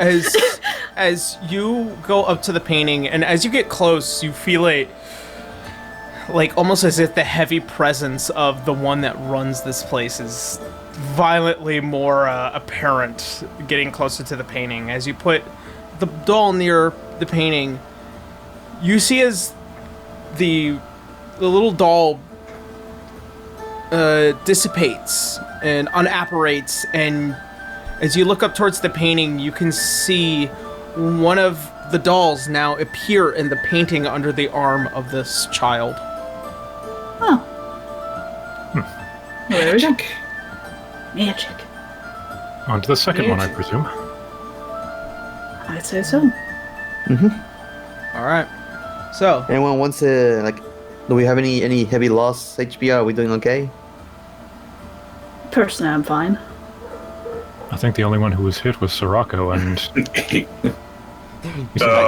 fucked those things up real quick. Would you like Ow! How bad are you, Sirocco? Do you need a band-aid? I'll be fine. I'll just walk it off. Here, have some wine. He's gonna give him some of the blood wine. Oh boy! oh boy, more poison damage. Wait a minute. I am not falling for that one again. Why? It tastes pretty good. Here, I'll try it. He's gonna take a sip of it. See? Oh, it's Yum yum good. vile. I am not a fool, Garu. What does that I don't make think- me? To be fair, I don't think Garu understands. A dragon. That's very true. Your friend is very weird. Who said that? He's gonna just take the wine with him. Like, The memory of that quote will forever live in me. Very well. So, By the way, do you still have that moaning stone? I do, but it is, how you say, inoperable after I sort of quote-unquote cashed it in when I was helping you with that snake thing. Yeah. so it's giving you the cold shoulder then. In a manner of speaking. So, for the sake of that, because I said we would roll it in game, so the length it takes to recharge this is basically months and days. So, in its time span, it would take about, let's see, It's been about like what? about a 5 months, year. 6 months? It will be about a year before this thing will be able to start swinging real hard again. Yes, the Morning Diamond has a headache. As you pull out the Moaning Diamond, it goes... It's not as vocal as before. Yeah. And just stow it away again. It already had its release, so it's fine now. Not getting much use that. Aha! Aha! Aha! Off we go then. Off we go then. Yeah, second room. So, as you enter this room, the handle to the door is very cold, just to the touch. As you open it, you can see the entirety of the room is wall to wall full of books, what looks like to be a giant globe in the top center of the room, as well as this very almost bluish tinge to its lighting. The entirety of this room is ice cold, and you can see the frost as it builds up on various surfaces here. Being in here for a prolonged amount of time will cause damage. A stupid question from me. I know I'm going to suffer for this, just in case, man. I will ask. Do I have any problem with this plus the freaking frost blade on my sheath? Being attuned to your frost blade allows you to hold it without being hurt. Okay, good. So, as you all enter, you can see the breath as it begins to emanate from your mouths, and you can see on all these books, you know, several different kinds of records, old stories, some things you probably have never seen before, as well as what looks like to be several different pots of flowers and grown basically spices in here. For some strange reason, they haven't wilted from the cold. Okay, guys, freezing temperatures, mark that in your journals. That's one of the 3 clues we had to discover the ghost. Yeah, something along those lines. Every 6 seconds, I'm going to be using thaumaturgy to warm myself. I will set that as a reason to not take the cold damage. Thaumaturgy. Is there something I can do? So, there's a little bit of a stretch, but would the acid, like, would the fucking Gar's acid, like, help at all? Fortunately, no. Just rubs the acid on their skin. Your acid would cause damage in of itself. So, that would melt the ice. I'm gonna have you all. I'm gonna have you all go ahead and roll another initiative. That way, you guys can take turns to see what action you take, and that way I can know. Yeah. It's a natural one on my end. Okay, so I'm gonna start going around the table. Garu. Not much better. That is going to be a 9 from me. Okay. Yeah. So, Garu is 9. Alright, River. 21. The number of the night. Yeah. Alright, Helena. 8. Okay. That is rare to see. Rolled the 1 the first time and then a 3. Canis. I cannot help you with that one.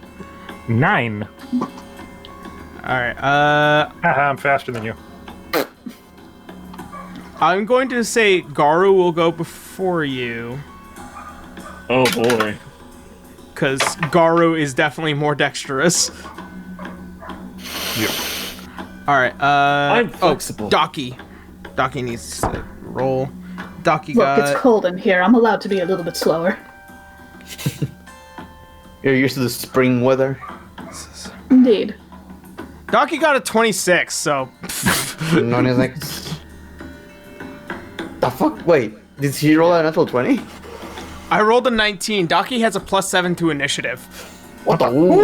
Cow. Holy cow. She's got that motherfucking schmovement. Yeah. No, unfortunately, her armor class is 14. Okay, and then Soraka. With advantage, 7. Wow. Not really garbage initiative this time around. Okay. Thank God it's not actual combat. Right? That is true. All right. So, Yeah. So to start with this, Daki is going to use. Let's see.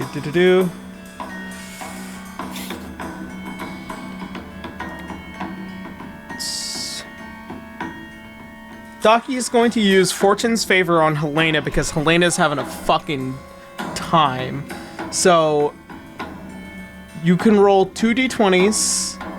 So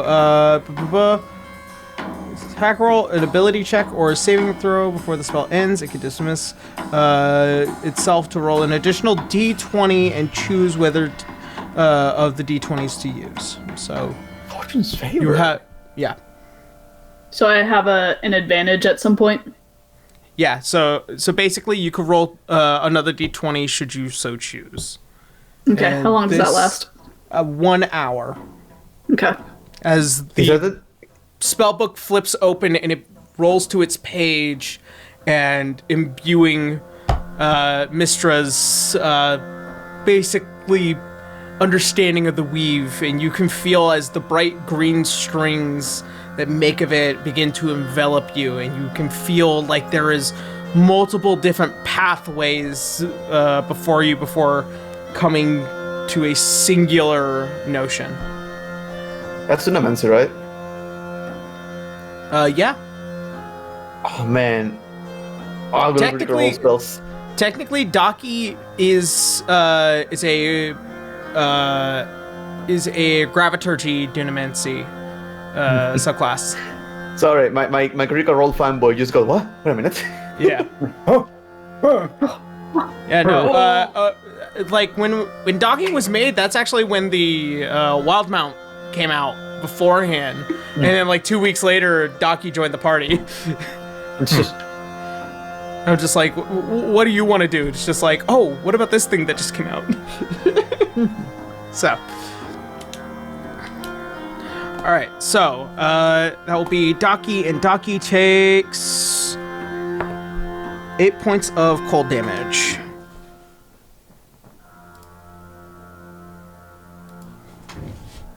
And then River, you are up. Deadly temperatures. Am I able to? What did you say there was? There was a bunch of books. Yep, there are books everywhere here. Books everywhere. There are books. There are little pots of plants with that haven't wilted, as well as there being a giant globe in the center of this room. What does the globe look like? It looks like the topical geographical map that is Erdseheimel. Oh man, the world is round. Impossible. Impossible. Listen, I know I gave you guys a flat map, but I'm going to start reading the titles of the books and see if there's anything that catches my attention. I've got an investigation of curiousness. so make a investigation check. Go ahead. Investigate. Great. Hiya! 15. 15. So Flat. as you, I have no investigation. So as you are investigating and taking a look to each book, and you're kind of just clapping yourself with thaumaturgy as you're making, your investigation, you do happen upon a section of records that is the long-standing history of Ravensburrow here.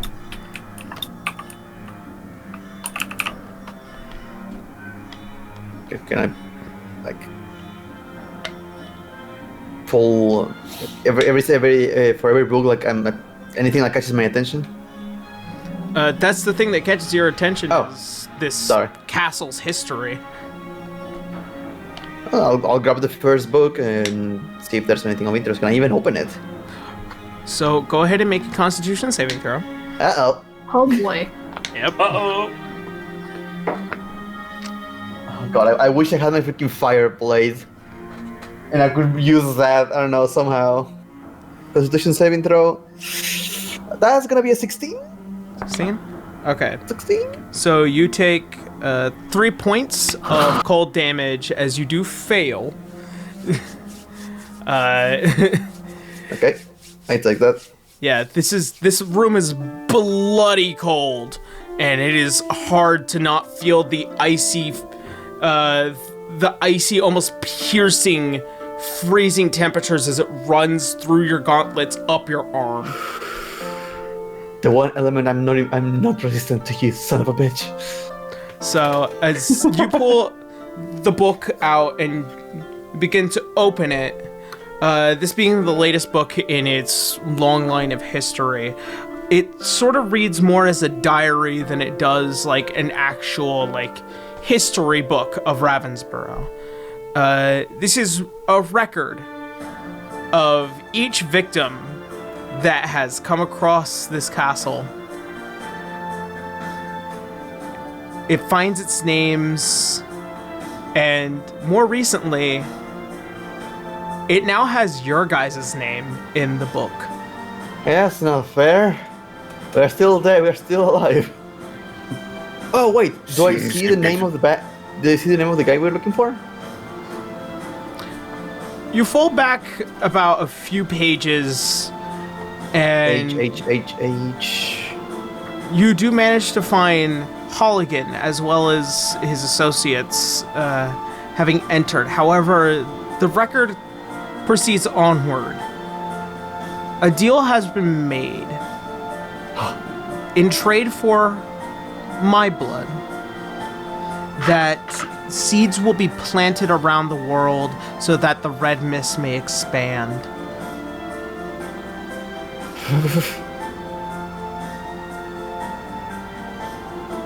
Guys, I think I know why they are able to come in and out freely. Well, that's good news. We still need to figure out how to solve this room. Yeah.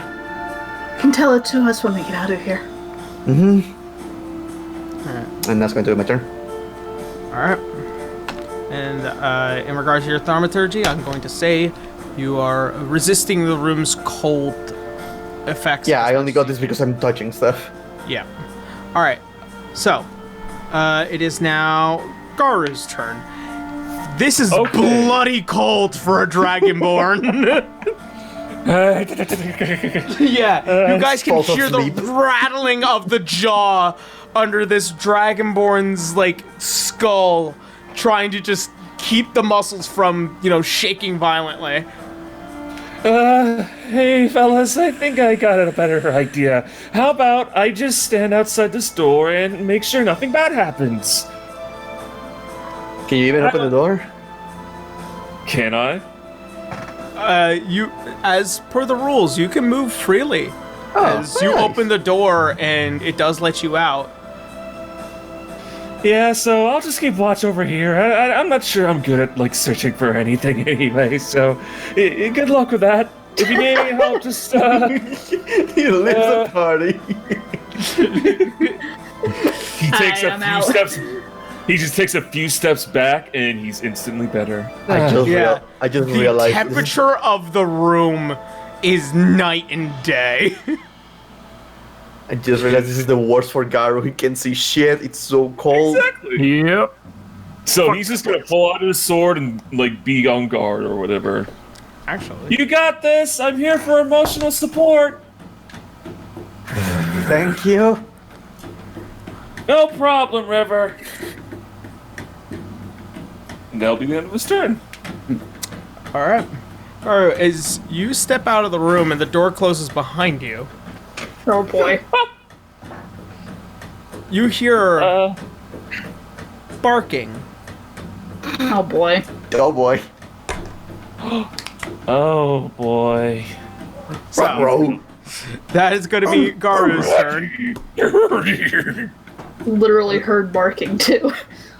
Yeah. Where do you think it's coming from? Yeah, I know exactly who it's coming from. Dwarf. Okay. Morph. So, that being the end of Garu's turn, Canis, you're up. Since And- River's checking out books, can I still go over to... You said there were a couple plants in here? Mm-hmm. He wants to check those out, see if anything's weird about them, since they probably should be dying right now. So, as you walk up to one of the plants, make a nature check. Nice. Do I even have a nature bit? I have no bonus to nature, so it's a 19. 19? Hey. Hey. Classically, these plants would be known as spearmint plants. Ooh woo. Yep. So what now? It's a spearmint plant, which is in the riddle. Oh yeah. Spearmint was like a berry or a leaf? A spearmint is a leaf, yeah. Yeah. Also real. Yeah. Yeah. Yeah, spearmints are a thing. Yep. Wasn't there spearmint in reverse water? pinge? I'm not Yeah, like a really spearmint wrong. from your breath or eyes. They grow in the cold though. He'll take a bit of the leaf and chew on it. It is blindingly cold, like unnaturally cold. To the point, I need you to make a Constitution saving throw. Oh boy! Oh shit. 12. 12. Okay. So you are taking... Okay, let's just look to the camera. Chlorets. You're Taste taking of- Feels 15... to chew 5 gum. You take 15 points of cold damage as you feel almost as if your entire mouth is about to freeze as you spit out the leaves in your mouth, and you are trying to like and trying to just get it back before your jaw locks up. Good. And I'll make the concentration check on the holy weapon. Hey, 17. That'll keep it. That'll keep it up. Okay. And you're just trying to like try and get that warmth back into your mouth, and it's very difficult to do in this room. To which, by the way, Good. you take another 3 points of cold damage after that check. And the concentration check again. Pass that one. Hooray. Hooray. Said 3 damage? Yep, Yeah. 3 points. All right. Next up, Helena. Oh lord, so they've got the book, they've got the plants. Is there anything on the globe at all? Not that you can physically see on it. Anything in it? You can't see inside of it. It's solid.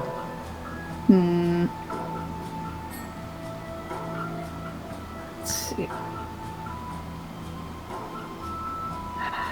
Great dolls. Are there any dolls around? Not physically. Any other doors? Drawers? Things like that? Anything else of interest? Make an investigation check.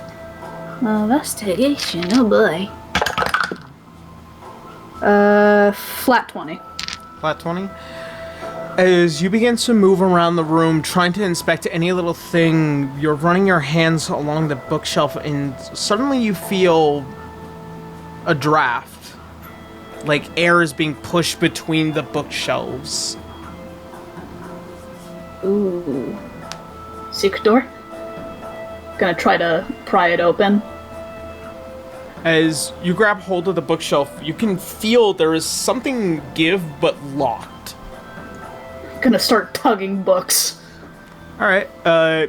You're just kind of like tugging, moving, and by the time you get down to the third row, you can feel one of the books heavier than usual as you grip your fingers behind its spine and you begin to pull it back, and Found it. found a door. Yeah. Secret the door. Crackling of the ice as this is probably the first time it's moved in a while. Huh. Which book was it? I don't know, what was the book? Was it a fake book? Since it was a lever, I assume it was a fake book. It is, like, there's no, like, title that could have been known to your memory. It is an old story known as the Ice Queen. Oh boy. Yep. Let it go. Shut up. Shut up. So, as you guys begin to press onward, there is a... I will, before we continue forward, I'm going to grab a couple of leaves and put them in my pocket. Okay. As you guys continue to press onward, Soraka, you'll be on deck. Garu. Garu? I will say, for this sake, Soraka does still have his own turn to do before you guys want to make a move. All right. Uh-oh. So did Garu shut the door behind him of his own volition, right? It didn't just slam on its own? No, it closed by itself. It keeps the doors closed almost just magically. Menacingly.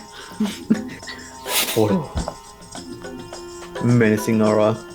I did want to try and... I don't want to leave him alone in there. I'll at least... After everyone goes, I'll at least open the door and tell him that we found another entrance. We are ready to move on. Oh, good. We might have to, because we might have company.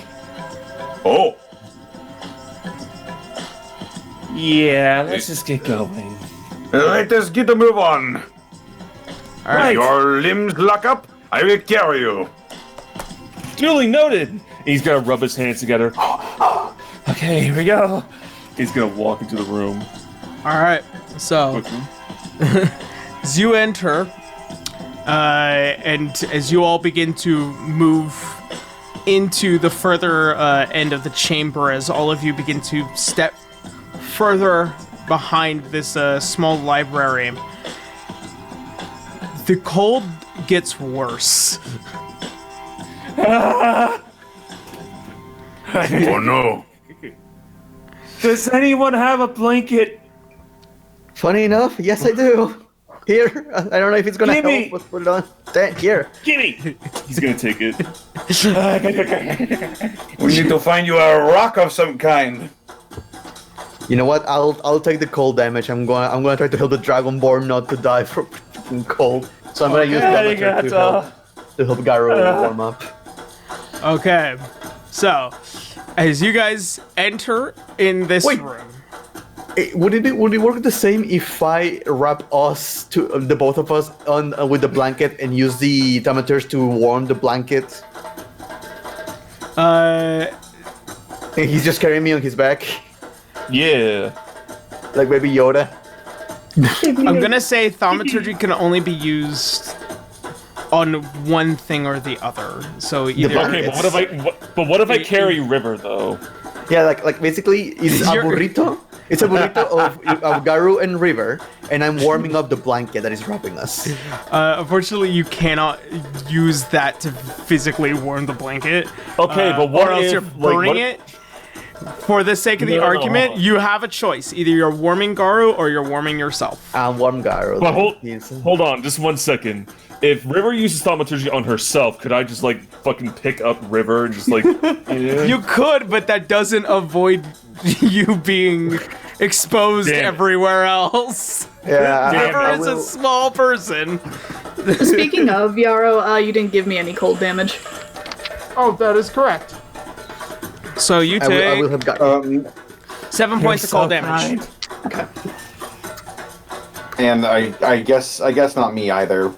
I do need to do you because you were walking around in the room the entire time. So 5 points of cold damage. Oh, ooh, little risk. Oh,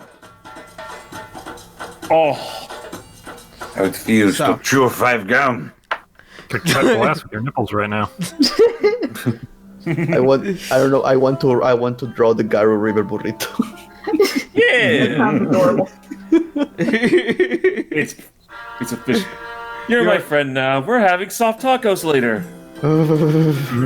So, I love as tacos. you guys cross into the threshold of what is this circular room, very large circular room, there is a small diocese in the center of it with this blue emanating orb that is just pouring out cold energy into the entirety of the room askew. As you do, you notice that there are about 4 mirrors, each one kind of reflecting energy into it. And they are hidden behind these large glass walls. And from what you can ultimately see is that there are multiple different levers. Just each one next to the mirror. How many mirrors again? There are 4 mirrors. 4 mirrors. So 4 Behind- levers. These giant glass walls. And So, they are, in other words, we can't get to them. yeah, and they are emanating energy into the giant blue sphere in the center of the room. Okay. Beside each of the glass walls has a lever to it. Okay. Behind it. No, we No. can reach the levers. The Okay. mirror is behind the glass. Okay. All right. So how do we want to set this up?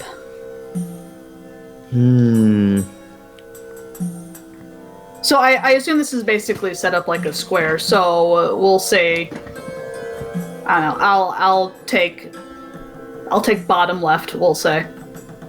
Tell you what. I can be the guinea pig. I can try with the first lever and see what happens. You can keep Garu warm, so that he doesn't, Yeah. die. I'm dead weight here. I have no visual help whatsoever. So me and Garu pulling the lever. I guess so. Okay, let's experiment. There are no writings on the wall or anything. Nothing that you can see. Yeah, okay. Okay, so you and Garu take top left. Canis, you take bottom right. Sirocco, you take top right. Okay. So we'll write this down for the sake of seeing what happens. So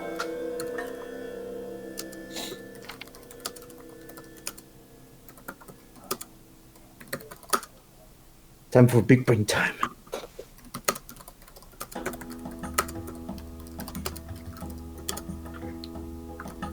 Taking the notes downtown. Bash. right. Okay. So that's how we're doing it. Okay. Okay, Garu, I got you. You go first. Thank you. And I will. And he's going to use his first. Alright, so. I'm going to say, for the sake of the argument, Daki is going to stay out of the way and try and keep herself warm with her own thaumaturgy.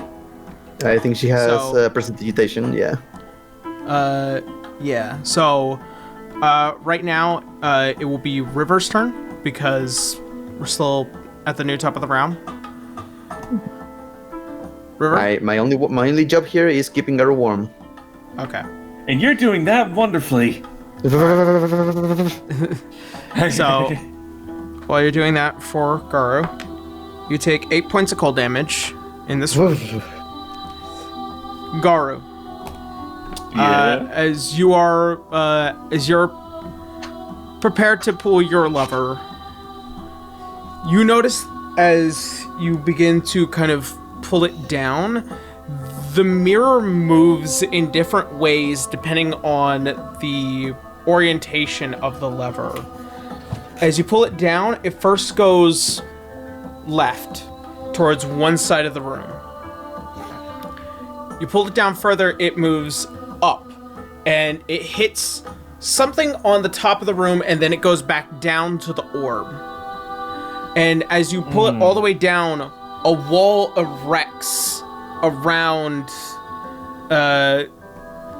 each, like separating the rest of the room from you two. If that's the case, he's gonna hold it in the middle position. Okay. So as you set it towards the middle, the wall lowers and the beam of energy crosses towards the back of the room. It hits the orb, right? Nope. It moves away from the orb and it crosses across into what looks like to be something on that wall. Just like you can see the cold energy hitting the wall and it just emanating. Oh, you wanted it to hit the orb. Yeah. Yeah, we're doing like a mirror beam puzzle. So the one between the last one and this one. Yeah. That's the one he meant. Yeah, because like you did the first one was like that went left and then went up and then that hit the orb and then the third one all the way down that directed the wall. So I wanted to do the middle one. Okay. So wait, no. All the levers are up. The middle one goes towards the back of the room, towards a wall. The other one erects the wall, and then it hits the top of the roof and then back down to the orb. Wasn't that in the wall separate? No, the wall will always erect when you pull the lever all the way down. Yeah, Which so is I in was it- just gonna. Okay, Yeah, that's so, what I said. Just hold it in its like not all the way down, but like in a neutral position, like in the middle, because that's when it hit the orb. well, it's You already describe- hitting the orb with it all the way being up. Yeah, it's already hitting the orb. Oh. I think we don't want it to hit the orb. Oh, okay. Okay. Yeah. All right, I'll just leave that one alone then. He's gonna leave it alone. I think. Okay, I got so confused right now. Is it hitting, like normally hitting the orb? Yes. All Then four what- mirrors are... You see beams of light as they hit the mirrors, they all hit the orb at once. Then let's position it so it's not hitting the orb. Okay, so Gotcha. this one gets moved towards the back as it streaks across the energy and it hits that back wall. So that is set to the middle position. Okay. Alright, so that'll be Garo's turn. Yep. Canis. I'm moving to the corner that Helena pointed out for him, and we're trying to get it away from the orb. So far, right now, yeah. Yeah, he'll test out the lever to see how that beam works. So, as you pull down this lever, your lever, as a wall begins to erect towards where that beam had been hitting towards the back wall, it's now hitting that onto what is a wall that is made of a mirror and now hitting the orb once again.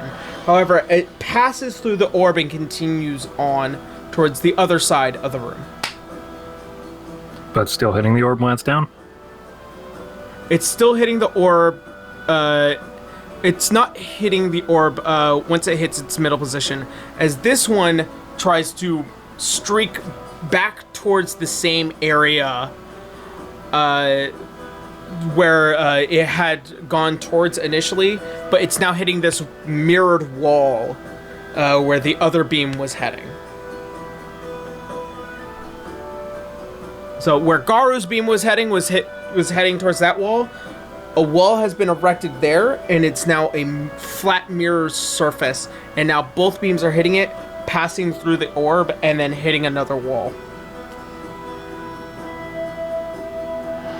Might have to get the beams together.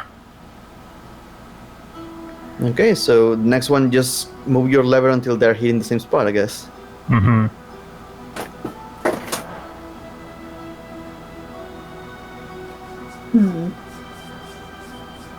Okay.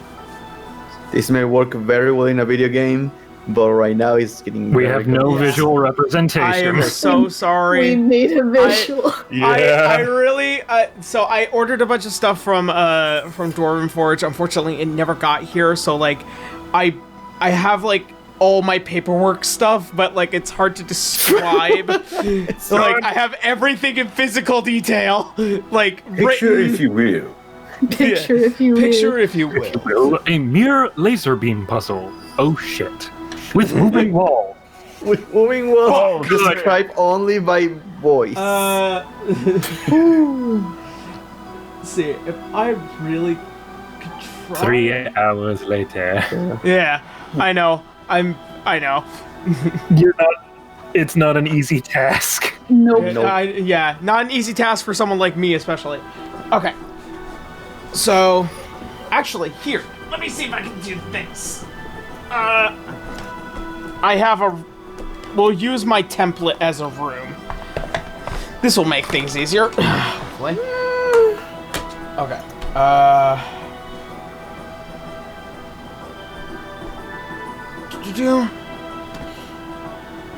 I'm gonna have to stand up. Is the answer in template? I'll do it.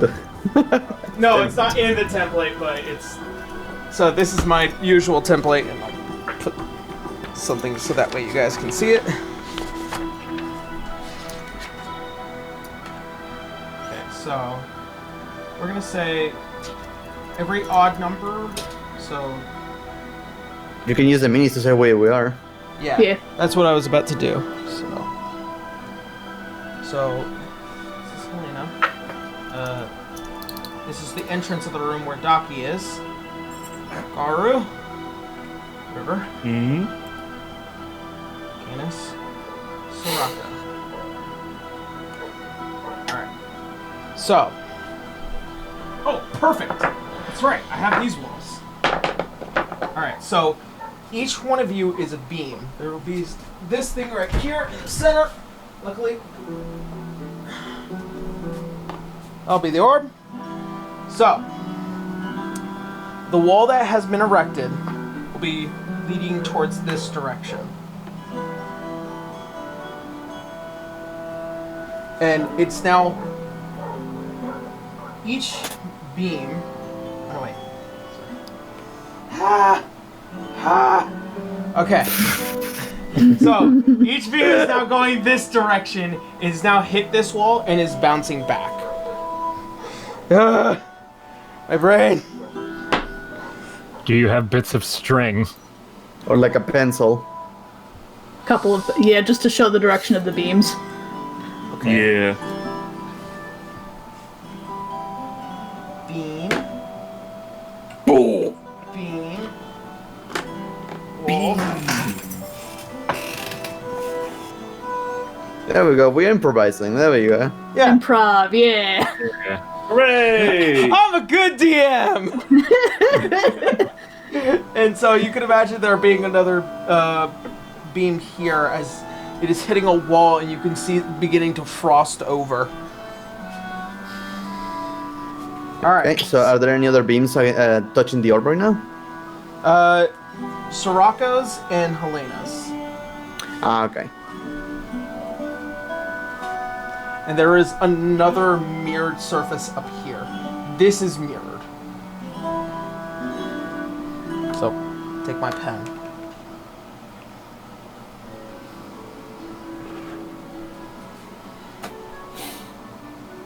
Alright.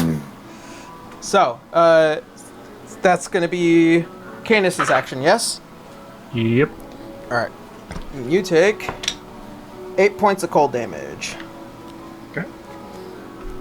And next up is Maintain concentration. Barely. Alright, so I'll start pulling on mine, see what that does. Alright, so with yours, as you pull down on yours will turn back out to this way. However, as yours, that's the middle section, but once it's all the way down, A new wall with its own mirrored surface appears. However, the beam goes upwards and then down back this way. So there's the main beam is now here.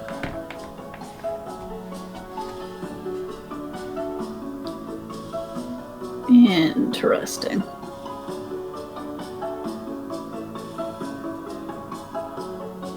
I mean, that still works, right? It's not touching the orb. Yeah. Not touching the orb, so yeah, I guess we'll do that for right now. Alright.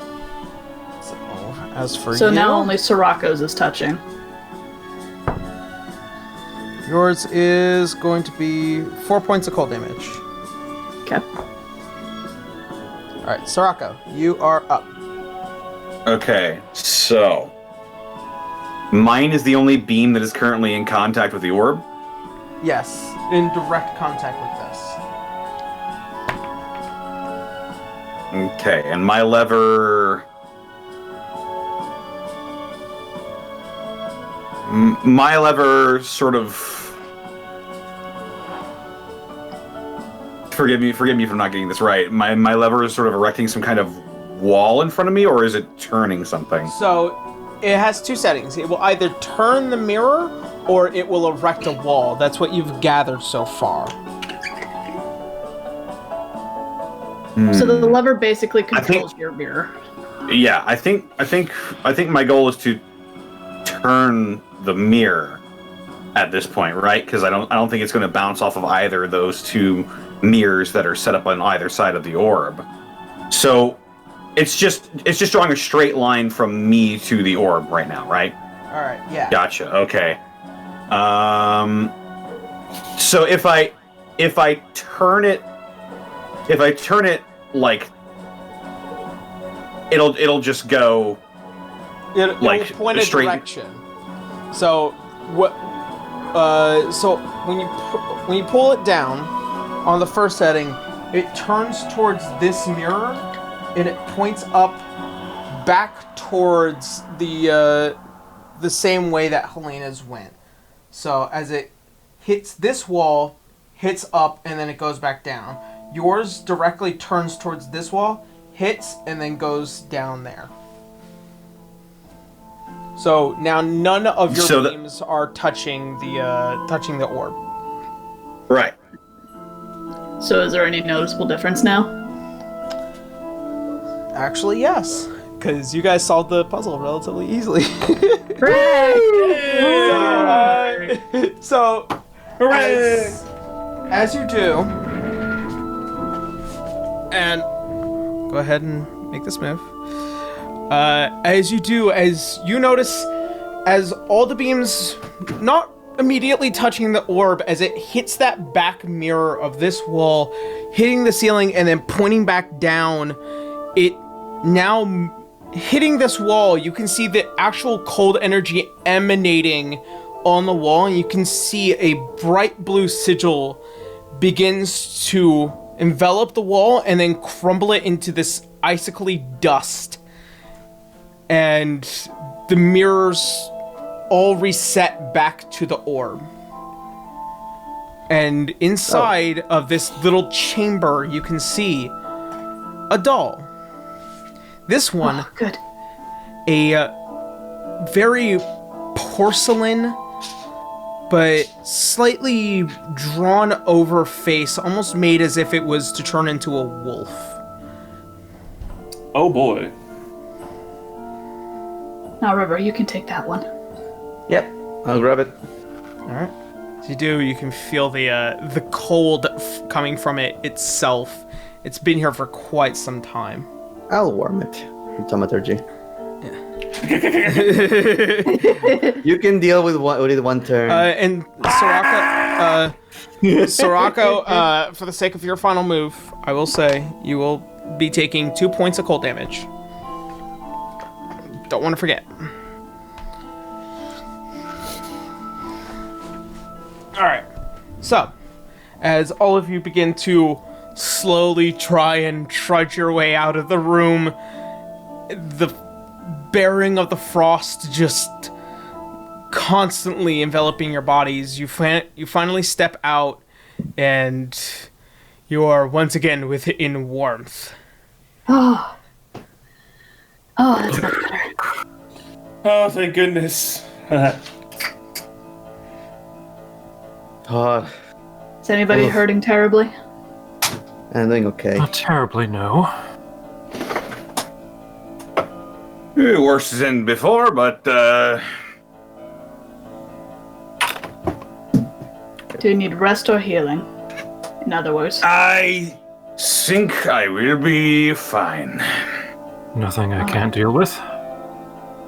All right. Alright.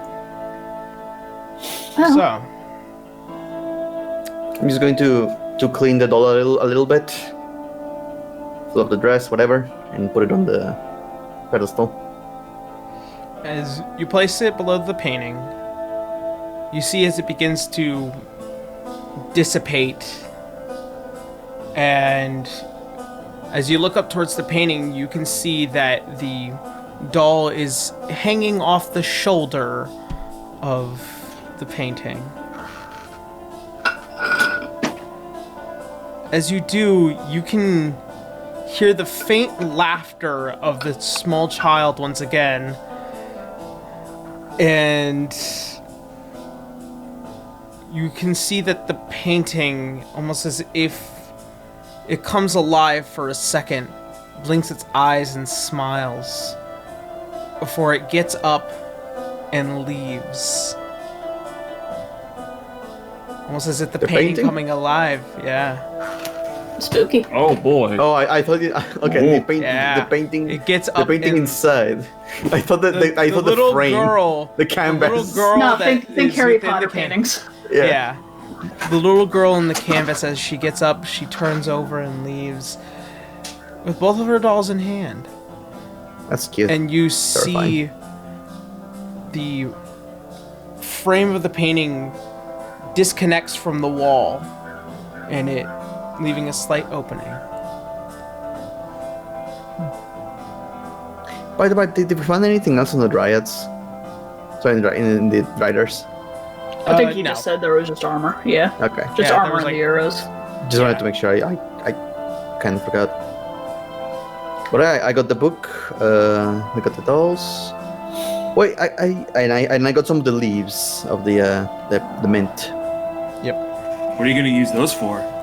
I'm curious because it says something about being able to see like her and with the leaves mints.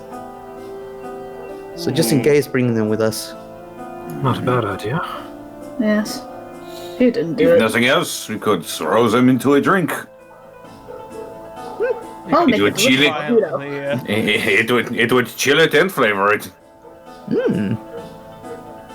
Far better than just chewing on it outright. And he just kind of massages his jaw at that.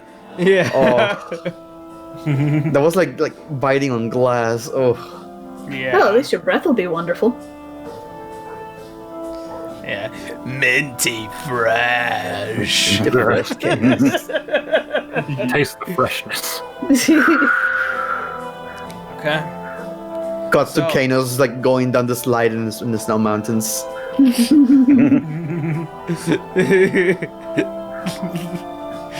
Chew 5 gum. But okay, if there's nothing left in this area, we can go through where the painting was. Onward. Alright.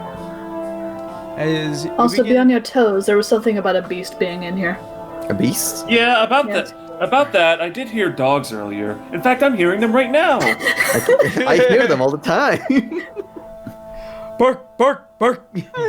I am so sorry. Don't worry about it. Your fault, man. So, Something is interesting about this poem that she has made. It is about the dolls. It says, if you find my dolls do not be appealing, destroy them all, I will make more freely. But should you bring them to my visage, I'll let you in through the ballroom passage. I think it just meant that we Passage, should- don't right? I think it just meant that if we destroyed the dolls, she would just make more.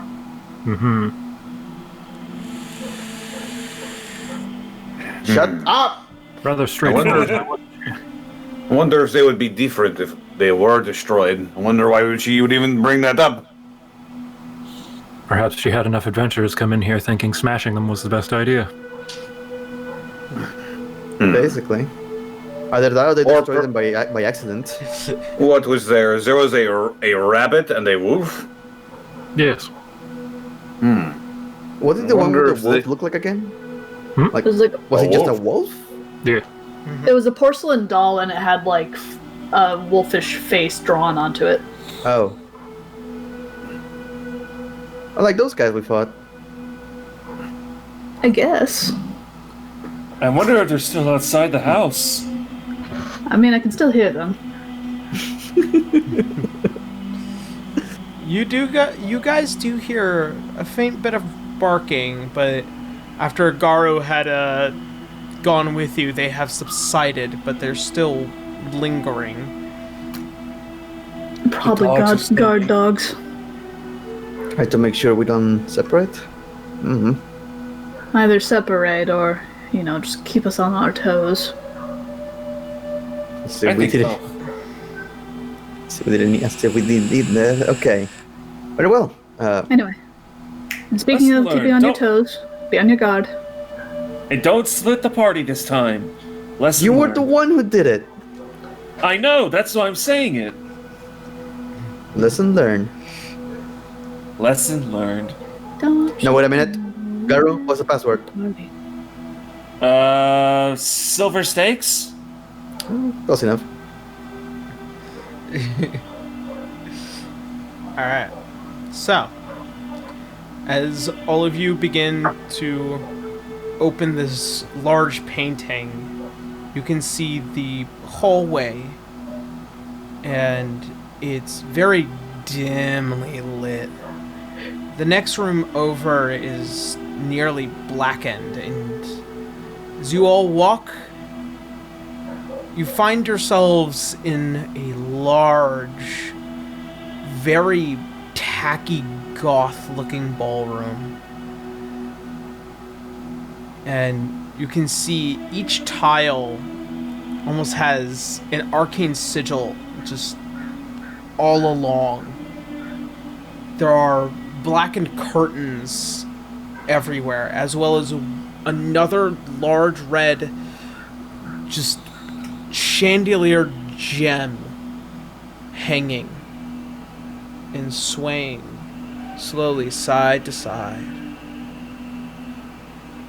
On the other side, you notice there are 2 doors,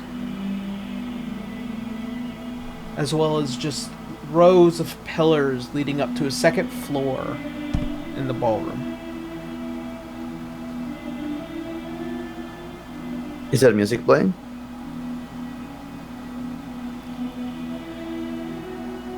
Not that you can hear, but there is this low droning sound just emanating, always present. So you said there were sigils on the floor. Are they arranged in any specific way? They're all pretty uniform, just all along the entire ballroom floor.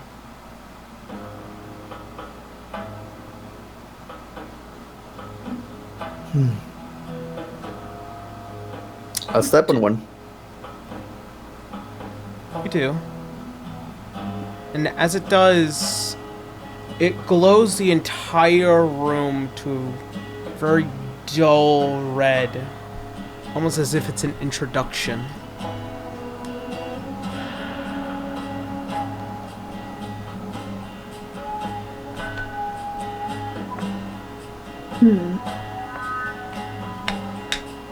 It's like a rhythm game. I was gonna say, I feel like this is a rhythm game. What other runes are like around this one? There is just another pair of double doors on the other side of this ballroom. No, runes. These. Oh, the one I runes? stepped on. What's the sigil like?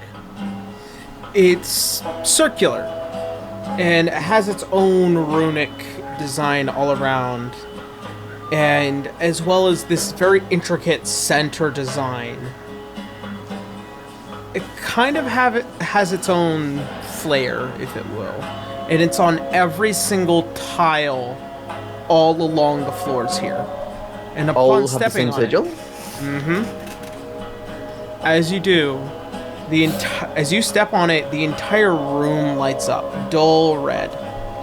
Okay. What happens if I step in the next tile? Nothing changes.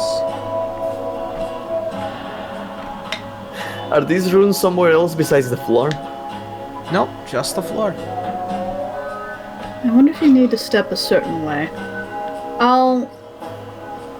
I'll step on the runes almost like a box step, like a ballroom dance. Make a performance check. Okay. One, two, performance. three, four. Haha! It's a straight. That's a 0 for me. This is a 6. 6. As you start to dance and trying to do a box step, you hear the sound almost emanating this song. Very slow, messy waltz. Poorly played. And as you slow down and stop, the music stops as well. I think that is it. Granted, my dancing is a little bit rusty. She grins over it. She grins over at Canis and she wiggles her fingers at him. Dance with me.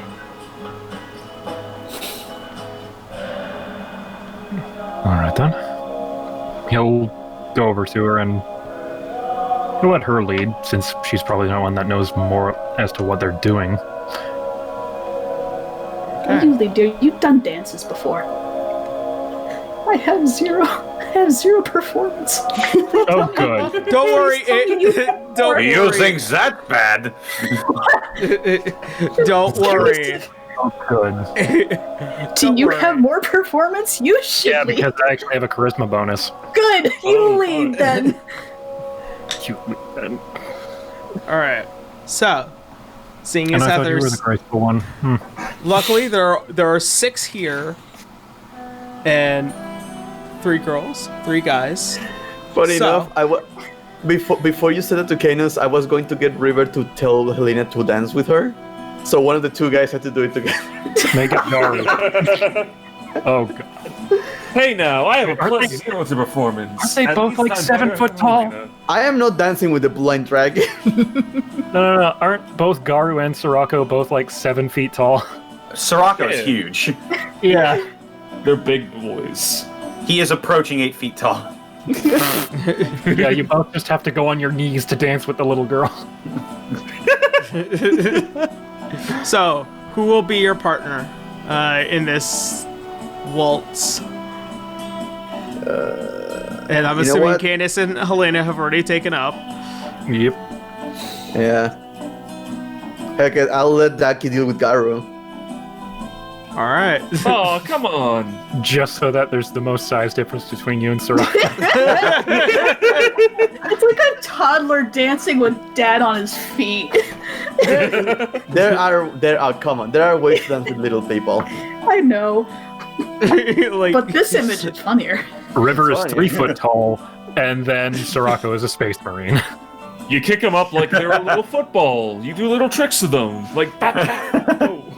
So, as all of you begin to dance, as you do, stepping on the tiles almost creates a small rhythm. And out of the air, you guys begin to hear the sounds of dancing music. And slowly moving to the beat in which all of you are doing the best you can. After a while, you notice that the music is getting very loud.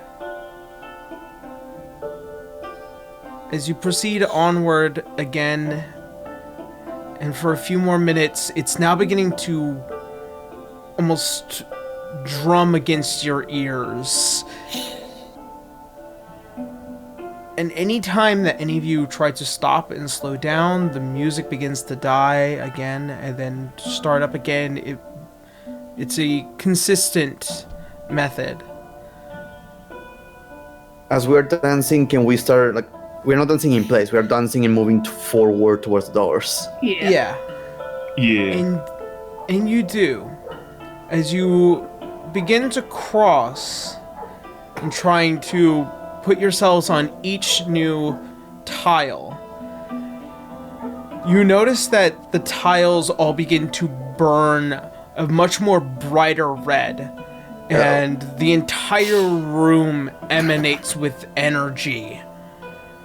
As you look up and see that the giant chandelier, this giant red crystal, almost as if bleeding, a giant drop of blood begins to expand before sagging down closer and closer towards the ground.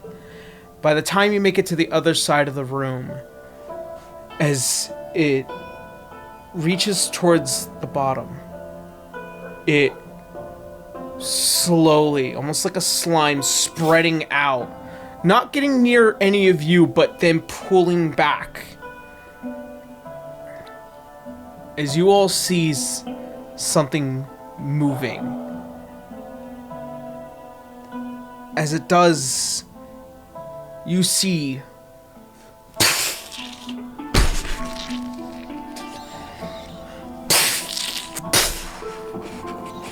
as this giant pig-like maw begins to stretch beyond the form of this melted blood-like eminence, and you see these reddened eyes, these tiny little devilish wings beginning to spread out from its back, and it unleashes this gaping roar towards all of you. Ganondorf, no. And that is where we're going to go ahead and end tonight's episode. So did we succeed or did we fail? What does that mean? I don't We know. made She progress, wanted to and watch that's you what's- all dance to your death. Man, what a boy. bitch. Stop dance. Yuna just won't stop dancing. When will I she should have stop just dancing? walked forward. Woo. Oh, God.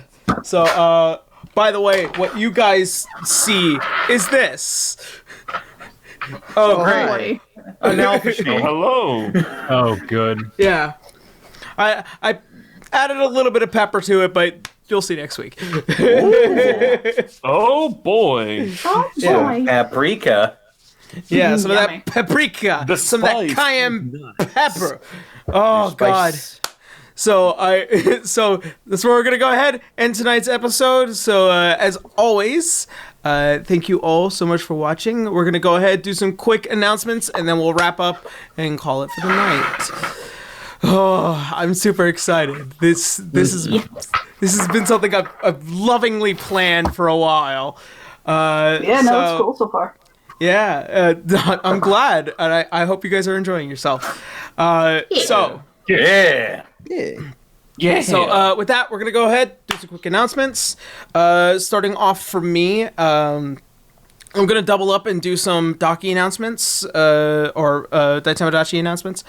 So first off, I was recently in a Kakyoin's Waifu Connoisseur animation that came out earlier today. It was with the giant RE8 vampire mistress, Lady Nemistru.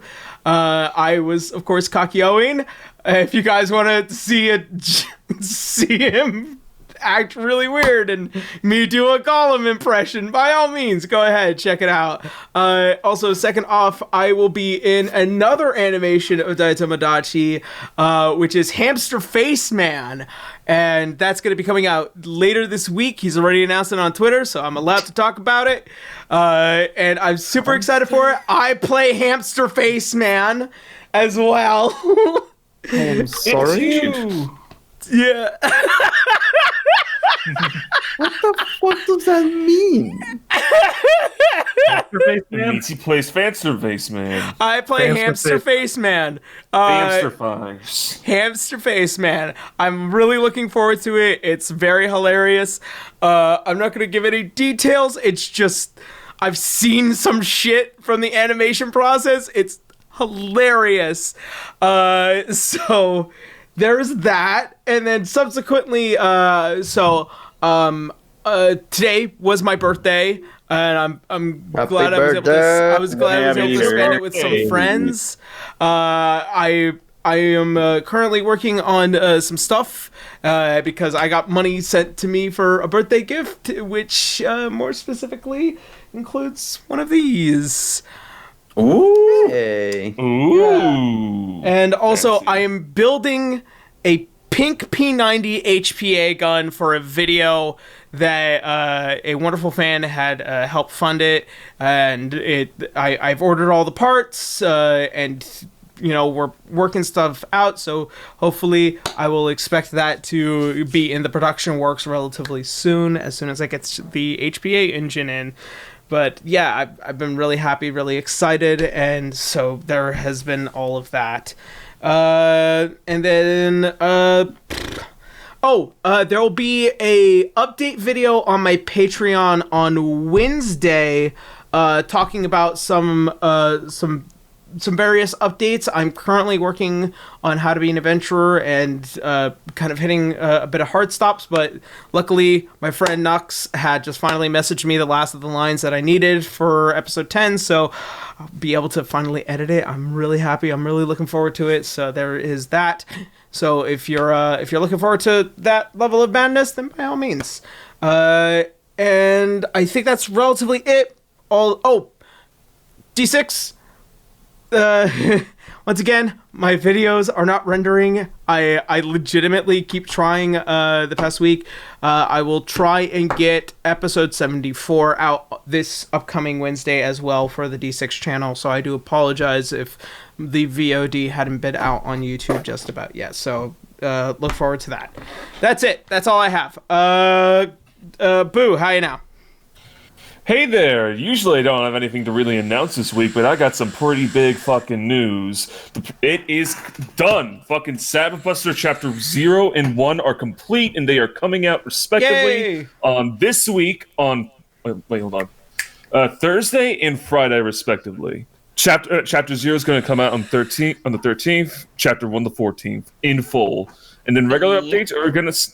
And then regular updates are going to start on the 19th, where I just post maybe 2 to 4 pages a week. Doesn't matter what day. I'll figure it out, and it comes out when it comes out. So if you want to see that shit, go check out my Twitter at BooRadley13, though I am making my own site. So hopefully that should be up by then. But yeah. Yeah, I gotta get a proper hosting site. But yeah, it's all coming out on Twitter for public release this week. And definitely by the time this video is rendered on Yaro's channel. So go check it out. It's got devils and magic men and all that jazz. So wait, what am I doing? Nice too. What? Wait, what am I doing? No. By the time it's rendered on this D6. Oh, okay. Yeah. When that's finally rendered and uploaded, it should be up and updating by then. So yeah, go check it out. Hopefully it's not. Hopefully you guys like it, cause man, I'm gonna start doing this shit for realsies, and I'm very excited. I have been reading it. I have been loving it. I've been staying up to date on it. I really do recommend it. It's a really good read. Yeah, I hope everyone else likes it too. I really appreciate it, man. All right, Brake. Hi, I am Braki, aka Brachyzoid. I played River the Halfling Fighter. Not much to announce on my end, other than I stream art and games at twitch.tv/Brachyzoid. You can find my work on Twitter at Brachyzoid. And I guess the biggest thing I'm going to be announcing is that this is just a big maybe. I'm hoping I can actually do this. I'm going to be opening commissions for colored sketches, hopefully this week. The people who are going to be notified first on Patreon, and if the slots are not full, I'm going to be moving on to public slots. So for now, it's only going to be for colored sketches, as I am a little afraid of committing to full-on art pieces. You can do it, man. You got this. And other than that, right, biggest announcement. Final Fantasy XIV FanFests. It's going to be the 14th. So it's going to be a stream of FanFest and grinding for the new tomestones and new items. So it's going to be a lot of Final Fantasy XIV streaming on my end. Really excited for that. Hey. Hell yeah. Hell Consume my life. I know. Don't worry. Same thing with me and Genshin Impact. I've had to actually stop myself multiple times to get back to work. The worst. And other than that, I may or may not be doing a Baldur's Gate 3 stream on the week before FanFest. Because I want to see what new stuff they added, even if the performance of the fucking game is better. We'll have to see. Well, that's all I can say on my end. Caitlin, take it off. Hello, I'm Caitlin C37. You can find me on Twitch and Twitter at Caitlin C37, where I do art.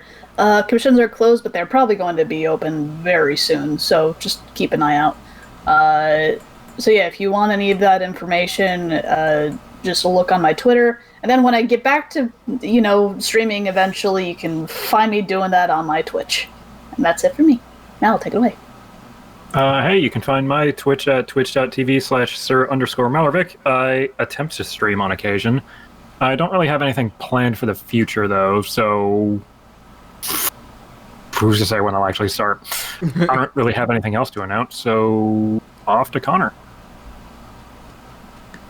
It's me. You can find me on Twitch, Twitter, and YouTube.com/DistortionDevil, where I'm probably going to be... well, not probably going to. It is in production now. My first actual video, not a stream VOD that I'm uploading there. It's going to be the written rules of role-playing. Is going to be my first ever actual content video. That's going to be fun. When it comes out, no ETA on that yet. I just got started working on it. But... it is in production. I stream on Twitch Tuesdays, Fridays, Saturdays, and Sundays. Tuesdays, I'm playing tabletop wargaming with my buddies Count Widget and Hey Mr. Rabbit. We're going to be playing Blackstone Fortress this week. Friday is Friday Funhouse, where I play whatever I want with whoever decides to show up. We played a little bit of Jackbox and some Resident Evil Village. That was a lot of fun. It was a whole lot of fun. I greatly am enjoying that game. Dude, I love watching the freaking miniatures on Tabletop Simulator on Mondays. It's a lot of fun. Yeah, like that's what I want from a tabletop experience, and just the miniatures and moving them around. Yeah, having VR really helps with the immersion there. Mm-hmm. Yeah. Saturdays, I am playing through the Yakuza series. I'm on Yakuza 3 right now. A little jank, but I am enjoying it nonetheless. Sundays, when I'm not here, I am playing Monster Hunter Rise with Monteglue. Monster Hunter. Monster Hunter. Also, So tasty. so tasty. Be sure to check out as well Dead House Sonata. It's a game that I'm helping out with. Action RPG where you can... the action RPG where you can play as the dead to fight the living, being developed by Dennis Dyack, the man behind Eternal Darkness, Sanity's Requiem, and Legacy of Kain. Also, be sure to check out my DM's Guild, where I release 5th edition subclasses. The most recent one was the Passion Domain Cleric. And later this month, I will be releasing the Hellfire Soul Sorcerer. I am getting art for it as we speak, and it is going to be the wackiest thing I've ever done. Nice. Hey. That's it for me. All right. Sounds good. All right. Well, then, I guess that's everything? Hmm? All I right. think so. All right. Nothing else pressing?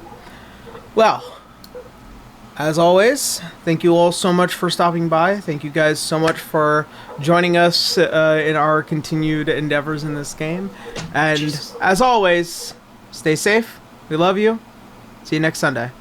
Have a good night, everyone. Have a good night, everyone. Bye bye.